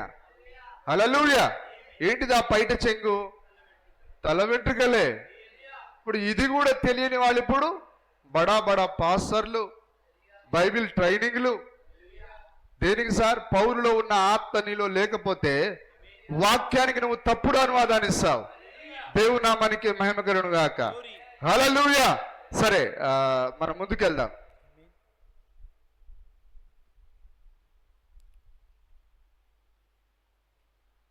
ఒకసారి మనం చదివిన వాక్యాన్ని చూద్దాం. 2 రాజుల గ్రంథము 1వ అధ్యాయము 1 నుంచి. ఆహాబు మరణమైన తరువాత మోయాబీలు ఇశ్రాయేలు వారి మీద తిరగబడిరి. ఆహాజ్యా షోమ్రోనులోనున్న తన మేడగది కిటికీలో నుండి క్రింద పడి రోగి అయి మీరు ఎక్రోను దేవతయగు బయల్జెబూబు వద్దకు పోయి. ఇప్పుడు ఆయన ఎందుకు ఆ మేడగది కిటికీలో నుంచి కిందికి పడ్డాడు అంటే తాగి ఉన్నాడట ఆ రోజు. ఎందుకంటే రాజు కాబట్టి మద్యం వారు తాగాల్సిందే. తాగి అటు ఇటు వాకింగ్ చేస్తున్నాడట. వాకింగ్ చేస్తూ జారి కింద పడ్డాడు. అహజ్యా షోమ్రోనున్న తన మేడగది కిటికీలో నుండి క్రింద పడి రోగి అయి మీరు ఎక్రోను దేవతయగు బయల్జెబూబు నద్దకు పోయి ఈ వ్యాధి పోగొట్టుకొని నేను స్వస్థత పడుదునో లేదో విచారించుడని దూతలను పంపగా హల్లెలూయా. ఇప్పుడు ఆయన ఎవరి దగ్గరికి వెళ్ళాలి? ఈ యొక్క యవ్వనస్తుడైన అహజ్యా ఆహాబు యొక్క కుమారుడై ఉన్నాడు. తన యవ్వన కాలంలో అతడు రాజసింహాసనాన్ని మరి స్వీకరించి ఉన్నాడు ఆయన. ఇప్పుడు ఆయన ఎవరి దగ్గరికి వెళ్ళాలి? ఆ ఇజ్రాయెల్ దేశము దేవుని యొక్క దేశం అది. అతడు ఆ యొక్క ఇజ్రాయెల్ యొక్క వంశం నుంచి వచ్చిన వాడు. ఇజ్రాయెలుకు రాజుగా ఉన్నాడు. యెహోవా దూత తిష్బీయుడైన ఏలియాతో ఇలాగు సెలవిచ్చెను. ఆయన మరి తన దూతలను తన భటులను ఎవరి దగ్గరికి పంపించాడు? ఎవరు అర్థమవుతుందండి ఇది? చూడండి, ఇది మన జీవితాలకు దగ్గరగా ఉన్న వాక్యం ఇది. ఈరోజు జరుగుతున్న పరిస్థితులకు దగ్గరగా ఉన్న వాక్యం ఇది. హల్లెలూయా. ఇప్పుడు ఆయన దేవుని ప్రవక్తల పైన దేవుని వాక్యం పైన ఆధారపడకుండా ఆ దయ్యాల దగ్గరికి పోతూ ఉన్నాడు, మంత్రగత్తెల దగ్గరికి పోతూ ఉన్నాడు, దారాలు కట్టేవారి దగ్గరికి పోతూ ఉన్నాడు, ఆ తాయెత్తులు కట్టేవారి దగ్గరికి పోతూ ఉన్నాడు. కానీ అక్కడ యెహోవా ఇలాగు సెలవిచ్చుచున్నాడు అని చెప్పే ఒక ప్రవక్త ఉన్నాడు. ఓ దేవునికి గుగ్గిలం అక్కడ ఉన్నది. అందుకొరకే దేవుడు ఏలియా దగ్గరికి దిగి వచ్చాడు. వాడేమో దూతలను దయ్యం దగ్గరికి పంపిస్తే అక్కడికి దేవుడు దిగి వచ్చాడు. దిగి వచ్చి ఏలియాతో మాట్లాడుతున్నాడు దేవుడు. యెహోవా దూత తిష్బీయుడైన ఏలియాతో ఇలాగూ సెలవిచ్చెను, నీవు లేచి షోమ్రోను రాజు పంపిన దూతలను ఎదుర్కొనబోయి ఇట్లనము, ఇజ్రాయేల్ వారిలో దేవుడు అన్నవాడు లేడనుకొని ఎక్రోను దేవత అయిన బయల్జెబూబునొద్ద మీరు విచారించబోచున్నారా? సోదరుల జాగ్రత్త వింటున్నారా? ఈ వధువులో దేవుడు ఉన్నాడా లేడా? దేవుడు ఉంటే ఆ నల్లటి దారంతో మనకేం పని? ఆ రోజు దేవుడు అదే అడిగి ఉన్నాడు. ఇజ్రాయేలులో దేవుడు లేడనుకొని నువ్వు ఆ ఎక్రోను దేవత దగ్గరికి వెళ్తున్నావా? ఆ గిలాదు గుగ్గిలం లేదనుకుంటున్నావా అని ప్రశ్నించాడు ఆయన. యెహోవా చదవండి, ఇజ్రాయేల్ వారిలో దేవుడన్నవాడు లేడనుకొని ఎక్రోను దేవత అయిన బయల్జెబూబునొద్దకు మీరు విచారింపబోచున్నారా? మరి దేవుడు ఉంటే మనం ఎవరి దగ్గరికి వెళ్ళాలి? దేవుని దగ్గరికి వెళ్ళాలి, ప్రవక్త దగ్గరికి వెళ్ళాలి. కాగా యెహోవా సెలవిచ్చినదేమనగా, నీ వెక్కిన మంచం మీద నుండి దిగి రాకుండా నువ్వు నిశ్చయముగా మరణమవుదువు. ఎవరైనా అంతే సార్, దేవుని పైన ఆనుకుని ఏ వ్యక్తి అయినా ఖచ్చితంగా అతడు ఎక్కిన మంచంలోనే చచ్చిపోతాడు. మరణము పట్టించేదను అనగా, మరణం అనగా ఏంటిది? దేవుని నుంచి ఎడబాటు. హల్లెలూయా. అందుకొరకే దేవుడు లాజరు చనిపోయినప్పుడు ఆయన చనిపోయాడు, మరణించాడు అని చెప్పలే, నిద్రిస్తున్నాడు అన్నాడు ఆయన. కాబట్టి దేవుడు తన బిడ్డల విషయంలో ఆయన వాడే భాష వేరు. నిద్ర అని వాడి ఉన్నాడు ఆయన, మరణం అని వాడలేదు ఆయన. కానీ వేరే వ్యక్తులకు ఏమని వాడుతున్నాడు? మరణమునని మాట్లాడుతున్నాడు ఆయన. హల్లెలూయా. ఎక్కిన మంచం మీద దిగి రాకుండా నీవు నిశ్చయంగా మరణమవుదు అని ఏలియా వారితో చెప్పి వెళ్ళిపోయాను. తర్వాత ఆ దూతలు రాజునొద్దకు వచ్చిరి. మీరెందుకు తిరిగి వచ్చితిరని అతడు వారిని అడగగా, వారు ఒక మనుష్యుడు మాకు ఎదురుపడి మిమ్మల్ని పంపిన రాజునొద్దకు తిరిగిపోయి అతనికి ఈ సంగతి తెలియజేయుడి. యెహోవా సెలవిచ్చినది ఏమనగా ఇశ్రాయేలులో దేవుడన్నవాడు లేడనుకొని. చూడండి, దేవుడు అన్నవాడు అంటే మీరు ఈ మంత్రగాళ్ళ దగ్గరికి, దయ్యాల దగ్గరికి, ఇంకా ఆ శకునగాండ్ర దగ్గరికి అంటే పోతున్నారంటే దాని అర్థం ఏంటిది? దేవుడు లేడనే కదా. ఆ రోజు వాడు ఆహాజ్ అనేవాడు ఆ దయ్యాల దగ్గరికి పోయింది ఎందుకు? దేవుడు లేడనే. మరి ఈరోజు ఆ దేవుడు లేడా? అక్షరాల మన మధ్యలో సజీవుడైన దేవుడు ఉన్నాడు. నీ సమస్య ఏదైనా దానికి చాలిన దేవుడు అయినా, యెహోవానగు నాకు అసాధ్యమైన కార్యము ఏదైనా కలదని ప్రశ్నిస్తున్నాడు ఆయన. Praise the Lord, hallelujah. కానీ దేవుని ఆశ్రయించనందున అతడు ఎక్కిన మంచం దిగకుండా ఏలియా మాట చొప్పున చచ్చి ఉన్నాడు. హల్లెలూయా. ఏలియా చెప్పినట్లుగా ఏలియా లేడు, రంగం మీద నుంచి తీసివేయబడ్డాడు. ఎలీషా లేడు అక్కడ. కానీ ఏలియా దాన్ని చూడకపోయినా అది మిఖాయ కాలంలో ఏలియా ప్రవచించినట్లుగా యెజబెల్ యొక్క మాంసాన్ని కుక్కలు తిన్నాయి, ఆమె యొక్క రక్తాన్ని కుక్కలు నాకాయి. ఎందుకు? ఆ దీర్ఘదర్శి అయిన ప్రవక్త ఏలియా ఏం చెప్పాడో అక్షరాల అదే జరిగి ఉన్నది అక్కడ. ఇక్కడ కూడా ఆహాజ్య విషయంలో కూడా అదే జరిగి ఉన్నది. సహోదరుడా, మనకు బలమైన దేవుడు ఉన్నాడు. ప్రతి వ్యాధిని మన నుంచి ఆయన లాగేసిన దేవుడు ఉన్నాడు. ప్రతి వ్యాధిని ఆయన తీసుకొని తలలో పెట్టుకున్నాడు ఆయన. హల్లెలూయా. ఆ వ్రింకిల్ రీడ్ అనే వ్యక్తి ఏ విధంగా అయితే శత్రువుల యొక్క గొడ్డలిని, తుపాకులను తన శరీరంలో ఆయన పొడుచుకున్నాడు, అదే విధంగా మన గొప్ప యోధుడు హల్లెలూయా మన ప్రభు అయిన యేసుక్రీస్తు మన వ్యాధులన్నిటిని ఆయనే తన శరీరంలో భరించి ఉన్నాడు. ఆ స్విట్జర్లాండ్ గురించి పోరాడిన వ్రింకిల్ రీడ్ గురించి మీకు తెలుసా? వాడవుడు సార్. శత్రువులు చాలా ఎక్కువగా ఉన్నారు, అటు ఇటు నిలబడుకొని ఉన్నారు. వీళ్ళ దగ్గర కేవలం గొడ్డళ్ళు, కత్తులు మాత్రమే ఉన్నాయి, కానీ వారి దగ్గర పెద్ద పెద్ద ఈటెలు ఉన్నాయి. ఇదిగో ఈరోజు నేను ఆ శత్రువులను ఆ తుత్తునీలుగా చేయబోతున్నాను. నువ్వు ఏం చేయబోతున్నావు? ఇదిగో ఆ శత్రువుల ప్రతి బల్లెమును నేను నా శరీరంలోనికి గుచ్చుకొనబోతున్నాను. ఆ తర్వాత మిగిలి ఉంటాయి కదా, దానిని మీ కత్తులతో పోరాడి వారిని మీరు జయించండి అన్నాడు ఆయన. నీవు స్విట్జర్లాండ్ పోయి వ్రింకిల్ రీడ్ పేరు చెప్తే అందరు ఏడుస్తారు వాళ్ళు. ఎందుకనగా తన దేశం కొరకు పోరాడిన యోధుడైన సోదరి మన యొక్క రాజు ప్రభు అయిన యేసుక్రీస్తు నీ ప్రతి వ్యాధిని ఆయన తన శరీరంలో తీసుకున్నాడు. ఆయన ప్రతి రోగాన్ని తన శరీరంలో తీసుకున్నాడు. ఆయన నీకు విమోచననిచ్చాడు, ఆయన నీకు విడుదలనిచ్చాడు. ఆయన ఇంత గొప్ప విడుదలను అంగీకరించకుండా దయ్యాల దగ్గరికి పోతావా? హల్లెలూయా. ఇక నువ్వు దేవుని నమ్ముకొని ఏం ప్రయోజనం? వాక్యమేనాది? చూడండి, నేను కొద్దిగా చదివి పూర్తి చేస్తాను. దేవుడు నిత్యుడు, ఆయన నిత్యుడని మనం ఎరుగుదుము. ఆయన నిత్యుడు, ఆయనకు ఆరంభం అనేది లేదు, అంతం అనేది ఉండదు. నిత్యత్వం అనే దానికి ఆది అంతం ఉండవు. ఎందుకనగా ఆది అంతము, ఆది అనంతము. అందుకే దేవుడు తన మనసును, తన మార్గమును ఎన్నడూ మార్చుకొనడు. అలాగే ఆయన జనులుగా మనం కూడా మానవ కల్పిత సిద్ధాంతాలను ఒప్పుకోం. కారణం అవి వాక్యానికి విరోధం. ఈరోజు మనం సిద్ధాంతాలను ఎందుకు ఒప్పుకోవట్లేం? వాక్యానికి విరోధం అవి.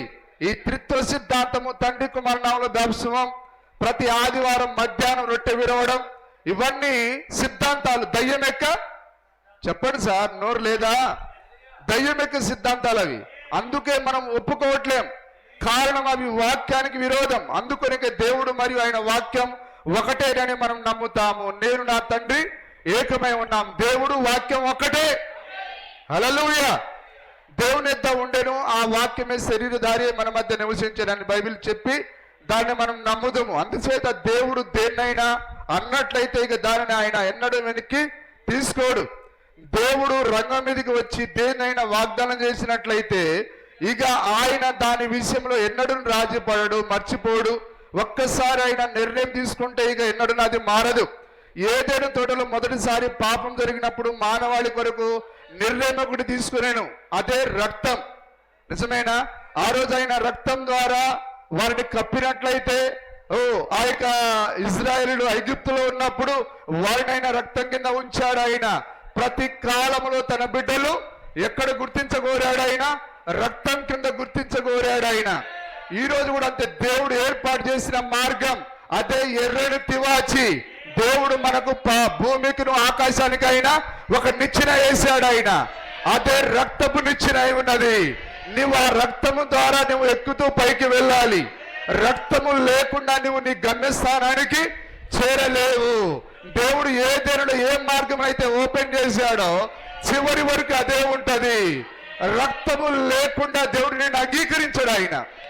రక్తము సిద్ధాంతంలో లేదు, ఆచారంలో లేదు, రక్తము వాక్యంలో ఉన్నది. Praise the Lord, hallelujah.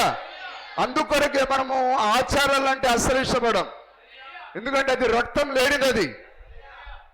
చూడండి, మానవుడి కొరకు దేవుడు ఒక మార్గం ఏర్పరిచాను. మానవుడు దాని యందు నిలుచుటకు తిరస్కరించాను గనక దాని విషయమై ప్రశ్నించుటకు దేవుడు ఒక హక్కును కలిగి ఉండేను.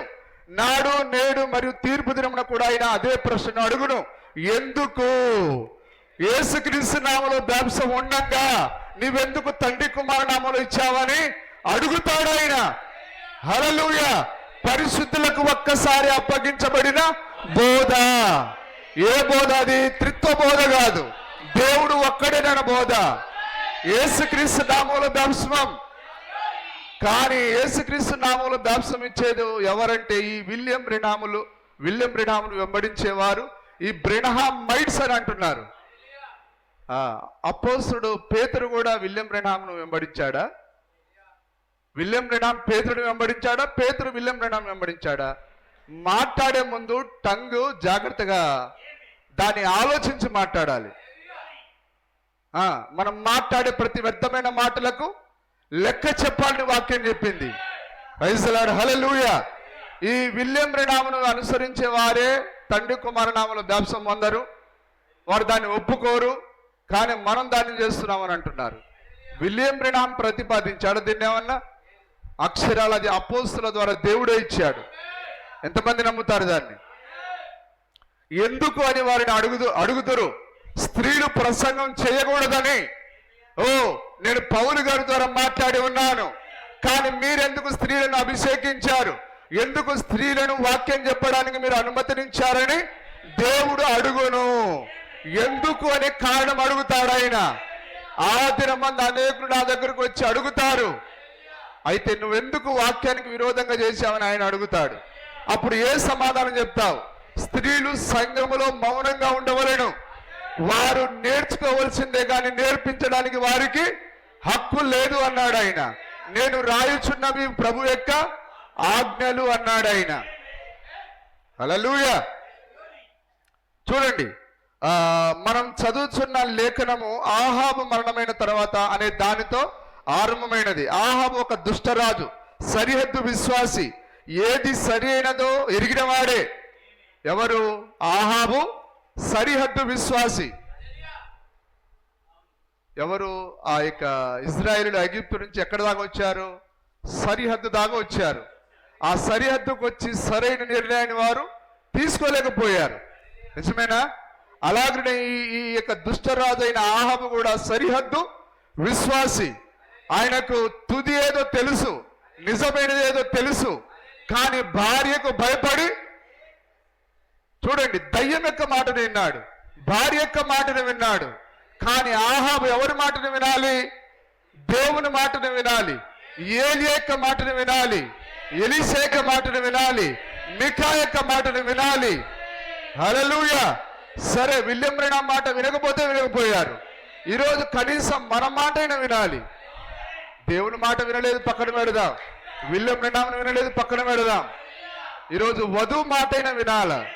3 అవకాశాలు ఇస్తున్నాడు ఆయన. ముందు హెచ్చరిక, అటు తర్వాత తీర్పు అయి ఉన్నది. చూడండి, ఆహాజ్య కంటే వారి యొక్క తండ్రి ఆహాబు కూడా ఆయన అవకాశం ఇచ్చాడు. నీ జీవితాన్ని సరిదిద్దుకోమని ఇచ్చాడు ఆయన.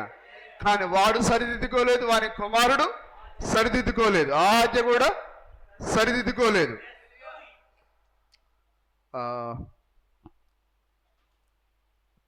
చూడండి, ఏది సరైనదో ఎరిగినవాడే, కానీ దాన్ని చేసే ధైర్యం మాత్రం లేనివాడు. మనం అలా ఉండకూడదు సహోదరులారా. ఏది సరైనదో తెలిసినప్పుడు భార్యకు భయపడి దాన్ని చేయడానికి వెనకాడకూడదట. అదే ఇక్కడ ప్రవక్త చెప్తున్నాడు. ఏది సరైనదో ఎరిగిన వాడే, కానీ దాన్ని చేసే ధైర్యం మాత్రం లేనివాడు. లోతు కూడా ఏది సరైనదో తెలుసు, కానీ దాన్ని చెప్పడానికి అతడికి ధైర్యం లేదు. సరైనది తెలిసి కూడా దానిని చెయ్యలేని పిరికివాడు. ఎవరు? ఆహాబు. సరైనది తెలిసి కూడా దానిని చెయ్యలేని పిరికివాడు.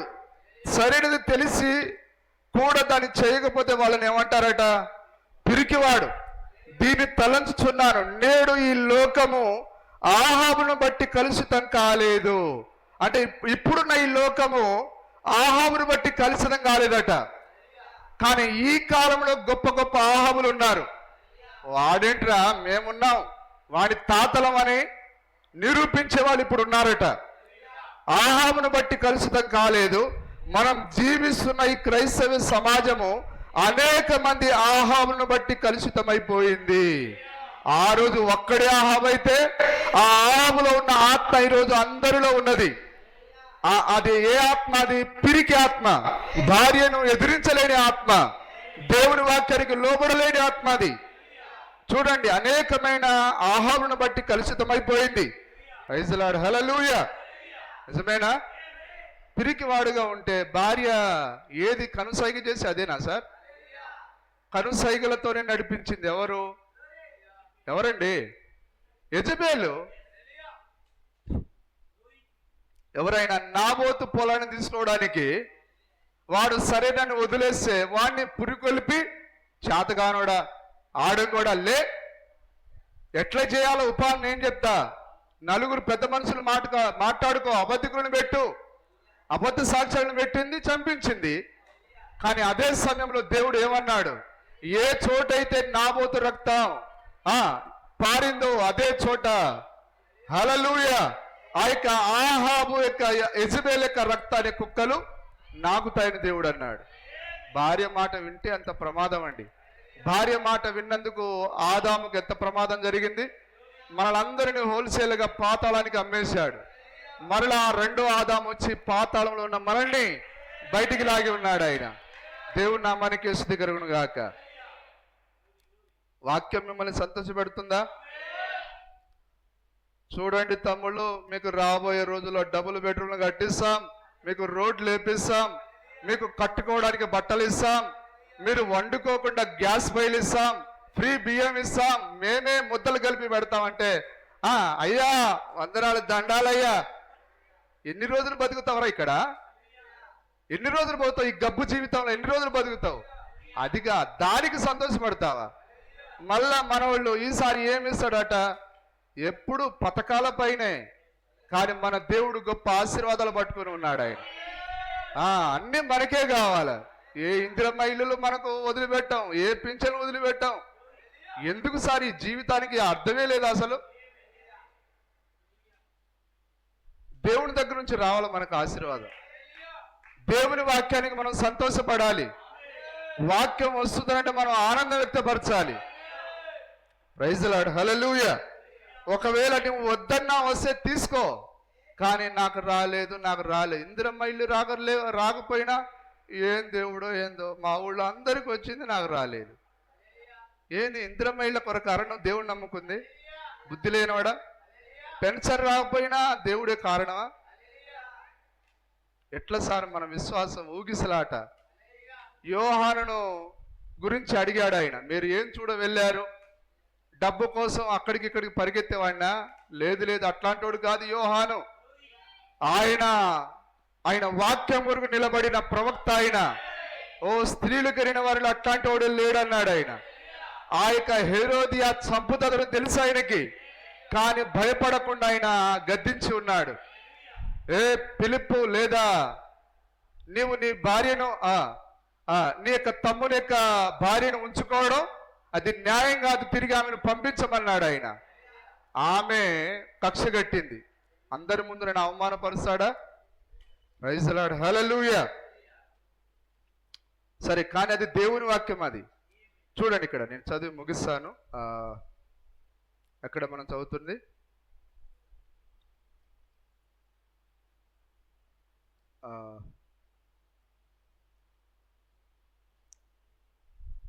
చూడండి, సరైనది తెలిసి కూడా దానిని చేయలేని పిరికివాడు దీనిని తలంచున్న నేడు ఈ లోకం ఆహాబును బట్టి కలుషితం కాలేదు. మనం జీవిస్తున్న ఈ క్రైస్తవ సమాజము అనేక మంది ఆహాబును బట్టి కలుషితమైపోయింది. దేవునికి జీవితమును సమర్పించాలని తెలుసు. ఇక్కడ ఎంతమందికి తెలుసు? దేవునికి జీవితమును సమర్పించాలని తెలుసు, దేవుని ఆత్మతో నింపబడాలని తెలుసు, బైబిల్ బోధనను వెంబడించాలని తెలుసు. అయినా వాటిని చేయుటకు తగిన ధైర్యము ఆహాబు లాంటి వారికి ఉండదు. అంటే నువ్వు పరిశుద్ధాత్మ చేత నింపబడట్లేవు అంటే నువ్వు ఆహాబు లాంటి వాడివి. దేవునికి నిన్ను నువ్వు సమర్పించుకోవాలని తెలిసి ఉండి కూడా సమర్పించుకోవట్లేవంటే నువ్వు ఒక పిరికివాడివి. ఆహాబు లాంటి వారికి ఉండదు. సొదొమలో కూడా సరిగా ఇలాంటి సంభవమే ఉంది. అది నాకిప్పుడు గుర్తుకొస్తున్నది. సొదొమ వారి పాపమును బట్టి నీతిమంతుడకు లోతు ప్రాణము దినదినము బాధ నొందెను అని బైబిల్ చెప్పుచున్నది. అతడు నీతిమంతుడని ఎలా చెప్పగలం? ఎలాగంటే అతనికి ఏది తప్పో ఏది దుష్ట కార్యమో తేటగా తెలుసును గనుకనే తానెంత మాత్రమును దానిలో పాల్గొనలేదు. అందువలన అతడు నీతిమంతుడాయెను. ఇక రెండో విషయం ఏదనగా దేశంలో జరుగుతున్న పాపిష్టి కార్యాలను తప్పని చెప్పే ధైర్యం అతనికి లేకుండెను. హల్లెలూయా. ఆ లోతు పట్టణం జరుగుతున్న పాపిష్టి కార్యాలను తప్పని చెప్పే ధైర్యం అతనికి లేకుండెను. తాను ఒప్పింపబడెను గాని జనులను ఒప్పింపులోనికి నడిపించలేని పిరికివాడు అతడు. హల్లెలూయా. సరే, మనం లోకానికి చెప్పకపోయాం, కనీసం మన కుటుంబానికైనా మనం చెప్పాలి, మన సంఘానికైనా మనం చెప్పాలి. హల్లెలూయా. కానీ నువ్వు పంజాబీ డ్రెస్ వేసుకోవద్దమ్మా అని అంటే చర్చి మానేసేదేమో. అంటే ఎంతకాలం ఆమెకు నూనె రాసి పాతాళం నడిపిస్తావు? ఎంతకాలం ఆమెకు పౌడర్ కొడతావు? ఎంతకాలం పెయింటింగ్ వేస్తావు? దేవుని వాక్యాన్ని చెప్పడానికి నీకేంటిది బాధ? ప్రవక్త ఏం చెప్పాడు దాన్ని చెప్పు. ఏలియా దగ్గరకు వచ్చి దేవుడు ఏం చెప్పాడు దాన్ని ఆహాజతో చెప్పాడు. ఆయన ఆహాజ ఎక్కిన మంచం దిగడు, అక్కడే చేస్తాడు. అంటే రాజైనా బికారి అయినా చెప్పాల్సిందే. హల్లెలూయా. నిజమేనా? జనులను ఒప్పింపులోకి నడిపించలేని పిరికివాడు అతడు. ఆశ్చర్యపడాల్సిన పని లేదు. ఇప్పుడు దేశమంతా సొదొమ గొమొర్ర వలె తయారైనది.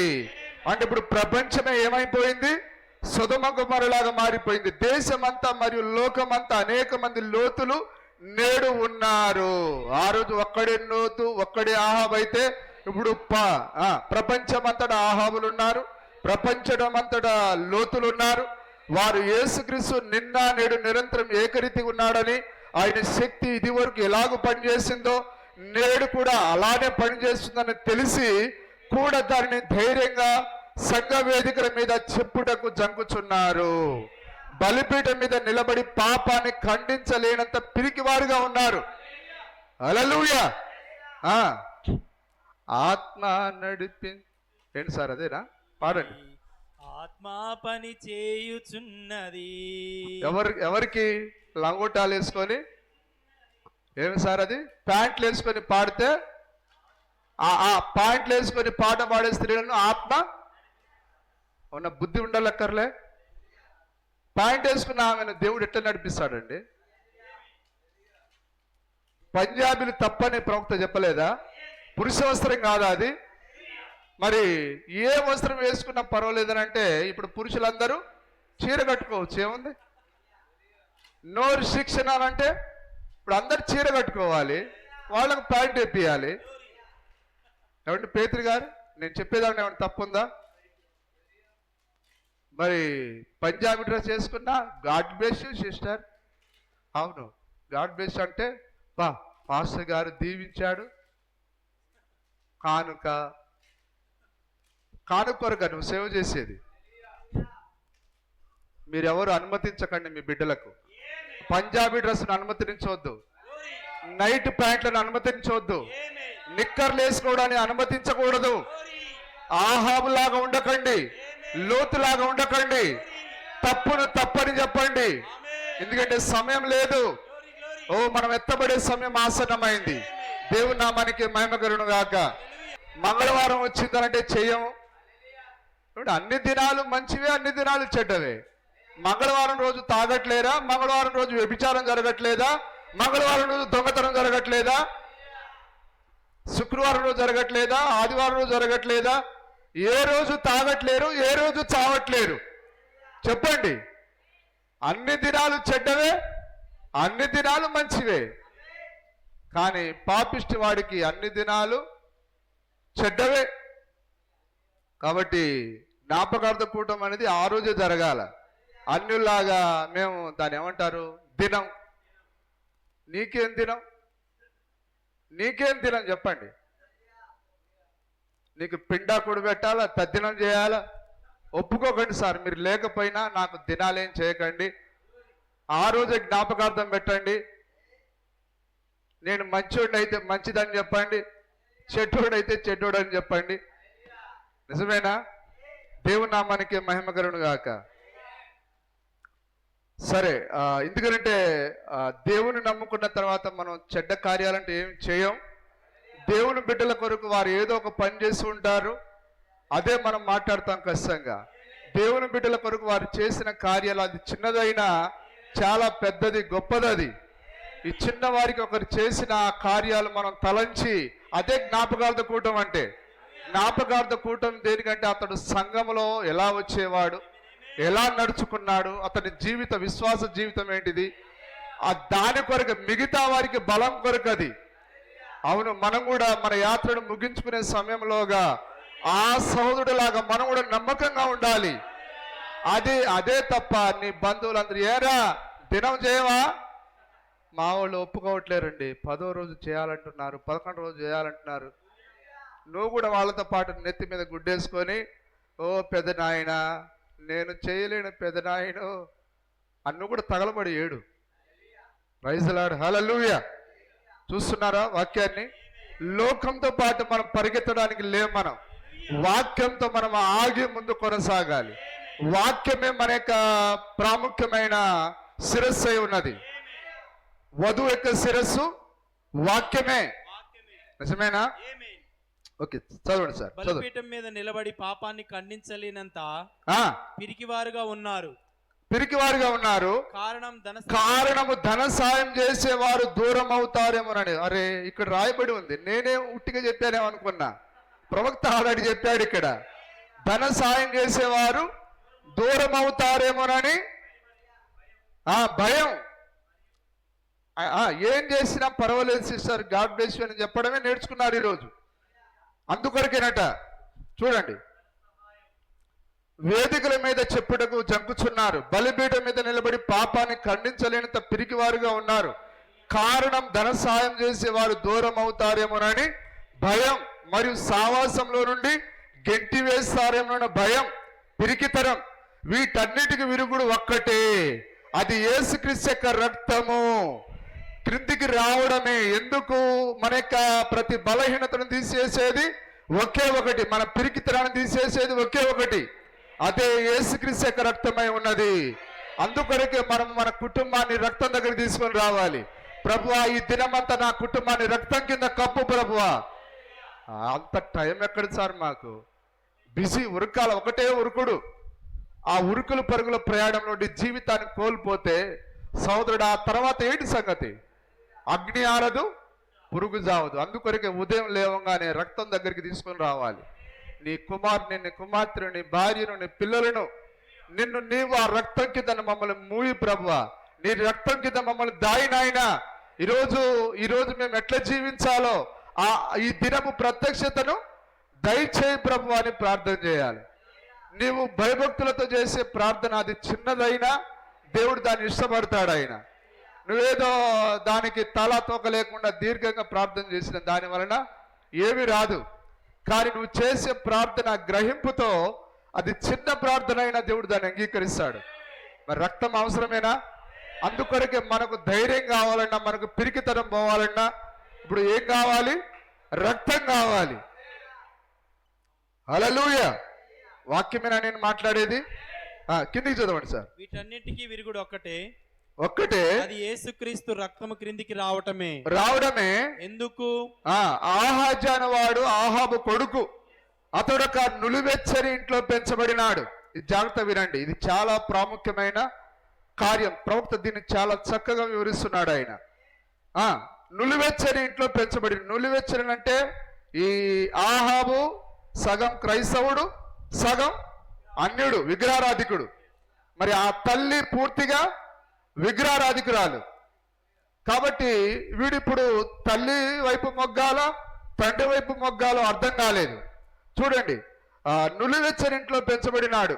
అతడు పూర్తిగా క్రైస్తవ గృహం కాదు. అతని తల్లి ఒక అన్యురాలు. అతని తండ్రి సావాసమును మీరి అవిశ్వాసైన స్త్రీని వివాహం చేసుకున్నాడు. చేసుకుంటారా సార్? మేనమామ బిడ్డట, కట్నాలు బాగా తెస్తుందట. అవిశ్వాస అయినా పర్వాలేదు, కట్నం ముఖ్యం. ఎందుకంటే మనకు పొట్ట దేవుడే ముఖ్యం. పొట్టను పోషించే స్త్రీ రావాలి తప్ప ఇక దేవుడితో మనకేం పని?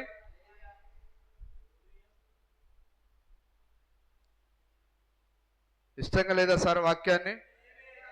సారు ఇవన్నీ మేము సరిదిద్దుకుంటే పరలోకం పోతాం, మేము పరలోకం పోవడం మాకు ఇష్టం లేదంటే ఈ వాక్యాన్ని వినకండి.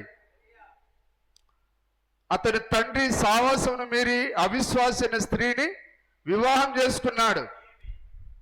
పెళ్లి పాసరు చేయడండి, పెళ్లి దేవుడు చేయాలి. నీవు ఎంత గట్టిగా విశ్వాసంతో నీకు ప్రభువా ఇదిగో నాకు సరైన జత కావాలి నువ్వు చేసే ప్రార్థనను బట్టే పాస్టర్ చూస్తాడులే, మాకేం సంబంధం అంటే నాకు కూడా ఏం సంబంధం లేదు. నిజమేనా? తన కుమారుడైన ఇస్సాకు కొరకు అబ్రహాం ఏం చేశాడు? ప్రార్థన చేశాడా? ఆ యొక్క ఇస్సాకు కూడా ఏం చేస్తున్నాడు? పొలంలో ఉండి ధ్యానం చేస్తున్నాడు, ఆయన ప్రార్థన చేస్తున్నాడు, ఆయన వాక్యం చదువుతున్నాడు. ఆయన అంటే పాస్టర్ని మనం పెళ్లి బ్రోకర్గా పెట్టలేదు. నీ లోపల ఎంత బలమైన ప్రార్థనా జీవితం ఉంటుందో అలాంటి విశ్వాసాన్ని దేవుడే తీసుకొని వస్తాడు. అందుకొరకే మరి ఎలియాజరుకు పెద్ద సవాల్ అయిపోయింది. ఎట్లా నేను వెతికేది, ఎట్లా ఇస్సాకు యొక్క భార్యను ఎట్లా నేను గుర్తుపట్టాలి? అందుకొరకు ఆయన ఒక తీర్మానం చేశాడు, ప్రభువా ఒక ఆనవాలు ఏ చిన్నదైతే నా దగ్గరకు వచ్చి నా ఒంటెలకు నాకు నీళ్లు పోస్తుందో ఆమె నా యజమాని కుమారుడైన ఇస్సాకు యొక్క భార్యగా. హల్లెలూయా. నీకు కూడా ఒక ఆనవాలు ఉండాలా? ప్రభువా నేను ఎట్లయితే నిన్ను ప్రేమిస్తున్నానో, నేను ఎట్లయితే నీ వాక్యం దగ్గరికి వస్తున్నానో, హల్లెలూయా, నేను ఎట్లయితే నిన్ను ప్రేమిస్తున్నానో అలాగనే నాలాగా ఈ వాక్యాన్ని ప్రేమించేవాడు నాకు కావాలి ప్రభువా. అట్లాంటి వాడిని నాకు జతగా తీసుకురా ప్రభువా. ఆ పాస్టర్కి చెప్పి చాలా రోజులైంది, ఏం చేస్తాడో ఏమో. అవును, వ్యాపారాలు చేస్తాడు వాడు. ఓకే. అతని తండ్రి సహవాసమును మీరి అవిశ్వాసి కిందికి చదవండి. ఆమె విశ్వాసి కాదు, అన్యురాలు. మరి ఇప్పుడు విశ్వాసమందు బలవంతునిగా తండ్రి ఉన్నట్లయితే అది ఇప్పుడు ఎవరు ఉండాలి? హెడ్ ఆఫ్ ది ఇన్స్టిట్యూషన్ ఎవరు? తండ్రి. అతడు వద్దు, చదువు వద్దనంటే భార్య అడ్డొచ్చినా నోరు ముయ్యని చెప్పాలి. అమ్మాయి జీవితం పాడైతుంది, ఇది చదువు వద్దనంటే వద్దంతే. ఆమె ఎంత గీ పెట్టినా మొత్తుకున్నా ఆమె నోరు ముయించాలి. హల్లెలూయా. బలవంతునిగా తండ్రి ఉన్నట్లయితే, బలవంతుడుగా తండ్రి ఉన్నట్లయితే బిడ్డలు కూడా దైవికంగాను భక్తిలో పెరుగుతారు. కాబట్టి చూడండి, శిరస్సు గట్టిగా ఉండాలి. తండ్రి అధికారం చెలాయించేవాడిగా ఉండాలి. నిజమేనా? ఇక్కడ ఈ తండ్రి ఆహాబు విశ్వాసమందు బలవంతుడు కాదు. మళ్ళీ చదవండి సార్ ఆ మాటను, అందరూ చక్కగా వినున్నట్లుగా. మరిప్పుడు విశ్వాసమందు బలవంతునిగా తండ్రి ఉన్నట్లయితే, ఇప్పుడు పురుషుడు ఎట్లా ఉండాలి? విశ్వాసమందు బలవంతుడుగా ఉండాలి. ఇప్పుడు ఏంటిది విశ్వాసం? వర్తమానమే. ఇందులో నీ బిడ్డ ఎట్లా ఉండాలని కోరుకోవాలి నీవు? ప్రభువా నా బిడ్డ వర్తమాన ప్రకారం ఉండాలి, నా కుమారుడు వర్తమాన ప్రకారంగా ఉండాలి, వాక్య ప్రకారంగా ఉండాలి. అదే నీ యొక్క బలమై ఉన్నది. అవసరమైతే నీ కుమారుని పిలిచి చూపి, ఈ కోడి దిగ ప్రవక్త ఇట్లా చెప్పాడు, కుమారుడు నువ్వు ఇట్లా ఉండాలి, కుమార్తె నువ్వు ఇట్లా ఉండాలి, ఇదిగో నీవు వాక్యాన్ని మీరుతున్నావని చూపించాలి. దేవుని నామానికి మహిమ కలుగును గాక. హల్లెలూయా. విశ్వాసమందు బలవంతునిగా తండ్రి ఉన్నట్లయితే బిడ్డలు కూడా దైవికంగాను భక్తిలోను పెరుగుతారు. పెరుగుతారు. తండ్రిని బట్టి వారు బలంగా ఉంటారు. ఒకవేళ కత్తులతో కాదురా కంటి చూపుతో చంపేస్తాడు భార్యకు భయపడ్డాడా, ఆ కుటుంబం అంతా దిగజారిపోతుంది. ఇక్కడ ఈ తండ్రి అహాబు విశ్వాసమందు బలవంతుడు కాదు. ఇతనికి ధైర్యం లేదు. దేవుడున్నాడని ఇతనికి తెలుసు. ఆ దేవుడు యెహోవాయే అని కూడా తెలుసు. యేసుక్రీస్తు అని తెలుసు. కానీ ఇతని తల్లి యొక్క దేవతలు ఇంకా అలాంటి వాటిని బట్టి ఇతడు తికమక పడెను. ఎవరు ఈ ఆహాజ అనేవాడు ఇటు తండ్రి అవలంబించిన మతాన్ని తీసుకోవాలా, లేకపోతే తల్లి అవలంబించిన దయ్యాలను అవలంబించాలనేది వానికి సందేహం అయిపోయింది. తికమక పడెను, గందరగోళంలో పడెను. తన తండ్రి మరణానంతరం. సోదరులారా, ఇక్కడ మరి ఆ విధంగా గందరగోళ పడకండి. ఏది వచ్చినా, ఏ ఒత్తిడి వచ్చినా, మరి జ్వరం వచ్చినా, ఏది చేసినా మీరు దయ్యాల దగ్గరికి మాత్రం పోకూడదు. దేవుడే మిమ్మల్ని బాగు చేస్తాడు. బోరుడు మంది ప్రవక్త అన్నాడు, వైద్యులు దేవుడు మనకిచ్చిన ఒక బహుమానం అన్నాడు ఆయన. వైద్య శాస్త్రం మనకున్నది. అవసరమైతే వైద్యుల దగ్గరికి వెళ్ళి మందులు వాడండి, అంతే తప్ప దయ్యాల దగ్గరికి వెళ్ళకండి. హల్లెలూయా. మరి నాకు ఏదేదో అవుతుంది, తాయిత్తు కట్టుకుంటే బాగుంటుంది అని అంటే చస్తావు, చచ్చి పాతాళానికి వెళ్తావు. నిజమేనా? తన తండ్రి మరణానంతరం ఈ పిల్లవాని పరిస్థితి మరెంతగానో తారుమారైపోయింది. సత్యమైన దానిని తెలుసుకోలేని పరిస్థితి అతన్ని తటస్థించెను. నేడు కూడా సరిగ్గా ఇలాంటి దృశ్యాలే దేశంలో. ఈరోజు సహోదరుడా, నీవు నీ భార్య ఏం చెప్తే ఎక్కడికి పోవాలంటే అక్కడికి పోకూడదు. నీవు వాక్యం దగ్గర నువ్వు నిలబెట్టాలి. నిజంగా ఆహాబ్ అనేవాడు బతికున్నప్పుడు తన బిడ్డల ముందు మరి అతడు దేవుని పైన ఆధారపడి ఉంటే, ఈ ఆహాజ కూడా ఇదిగో మా తండ్రి బతికున్నప్పుడు అతనికి ఏ అపాయం వచ్చినా, పరిస్థితి వచ్చినా, ఇదిగో ప్రవక్తల దగ్గరికి వెళ్ళేవాడు, దైవజనుల దగ్గరికి వెళ్ళేవాడు, ప్రార్థన చేసేవాడు అని జ్ఞాపకం చేసుకునేవాడు.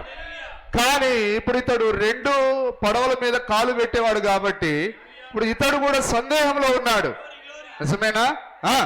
నేడు కూడా సరిగ్గా ఇలాంటి దృశ్యాలే దేశంలో కోకొల్లులుగా ఉండటం, దేశంలో కాదు కానీ ప్రపంచంలో కోకొల్లులుగా ఉండడం మనం చూడగలం. కుటుంబంలో ఒకరు ఈ మార్గంలో ఉంటారు, ఒక ఆమె ఈ పక్క లాగుతుంది, ఆయనేమో ఆ పక్క లాగుతాడు. మరొకరు మరొక మార్గంలో ఉంటారు. ఒకరు ఈ దారిని వెళ్తుంటారు, మరొకరు మరొక దారిని వెళ్తూ ఉంటారు. క్రైస్తవ పేరు మీద నేడు అనేక రకములైన చెత్త కార్యములు మరియు విచ్చలవిడిగా బాల్య నేరాలు జరుగుతున్నాయి. అనటంలో ఆశ్చర్యపోవలసిన పని లేదు. ఎందుకనగా ఎక్కడా ఐక్యత లేదు. కాబట్టి ఇప్పుడు ఏం కావాలి? భార్యాభర్తల మధ్యలో ఐక్యత కావాలి. ఆ ఐక్యత దేనికి సంబంధించింది? వాక్యంతో ఐక్యత కావాలి, వర్తమానంతో ఐక్యత కావాలి. కుటుంబాన్ని ఐక్యపరిచేది వాక్యము, కుటుంబాన్ని ఐక్యపరిచేది వర్తమానం. నిజమైన ఈ వర్తమానం కుటుంబాలను నిర్మించేది, చక్కగా దైవికమైన ప్రేమలో నిర్మించేదే ఈ వర్తమానం. నిజంగా ఈ వర్తమానమే రాకపోతే ఇక్కడ ఎంతమంది భార్యలను గుడ్డును కొట్టినట్టు కొట్టేవాళ్ళు మనకు తెలియదు. కానీ వర్తమానం భార్యను ఎలా ప్రేమించాలో నేర్పించింది వర్తమానం, భర్తకు ఎలా లోబడాలో నేర్పించింది వర్తమానం. Praise the Lord. హల్లెలూయా. ఎందుకనగా ఎక్కడ ఐక్యత లేదు. కానీ ఇప్పుడు ఐక్యత రావాలి. వర్తమానం లేకముందు మనకు ఐక్యత లేదు, కానీ ఇప్పుడు మనం వర్తమానంలో ఉన్నాం. ఐక్యత కిందకి మనం రావాలి. నిజమైన పిలుపు దేవుని కొరకు నిలబడటం అనేదే లేదు. నిజమైన పిలుపు దేవుని కొరకు నిలబడదామనే దృష్టం లేదు. దేవుని నామానికి మహిమ కలుగును గాక. ఇప్పుడు మనం ఏం చేయాలి? తప్పకుండా దేవుడు మన కొరకు ఒక మార్గాన్ని ఏర్పాటు చేశాడు. ఆయన ఈ మరణం అనే వ్యాధి నుంచి మనం స్వస్థత పొందాలంటే తప్పకుండా ఈ వర్తమానాన్ని మనం భుజించాలి, ఈ వర్తమానాన్ని మనం తినాలి. ఈ వర్తమానమే మన కుటుంబాలను బాగు చేసేది, ఈ వర్తమానమే మన వ్యాధులను బాగు చేసేది. ఓ దేవుడు ఇంకా ఈ వర్తమానంలో రక్తంతో ఉన్నాడు. ఆయన దేవుడు ఈ మాటలు మన కొరకు దీవించును గాక. మన హృదయాల్లో ఫలింపజేయును గాక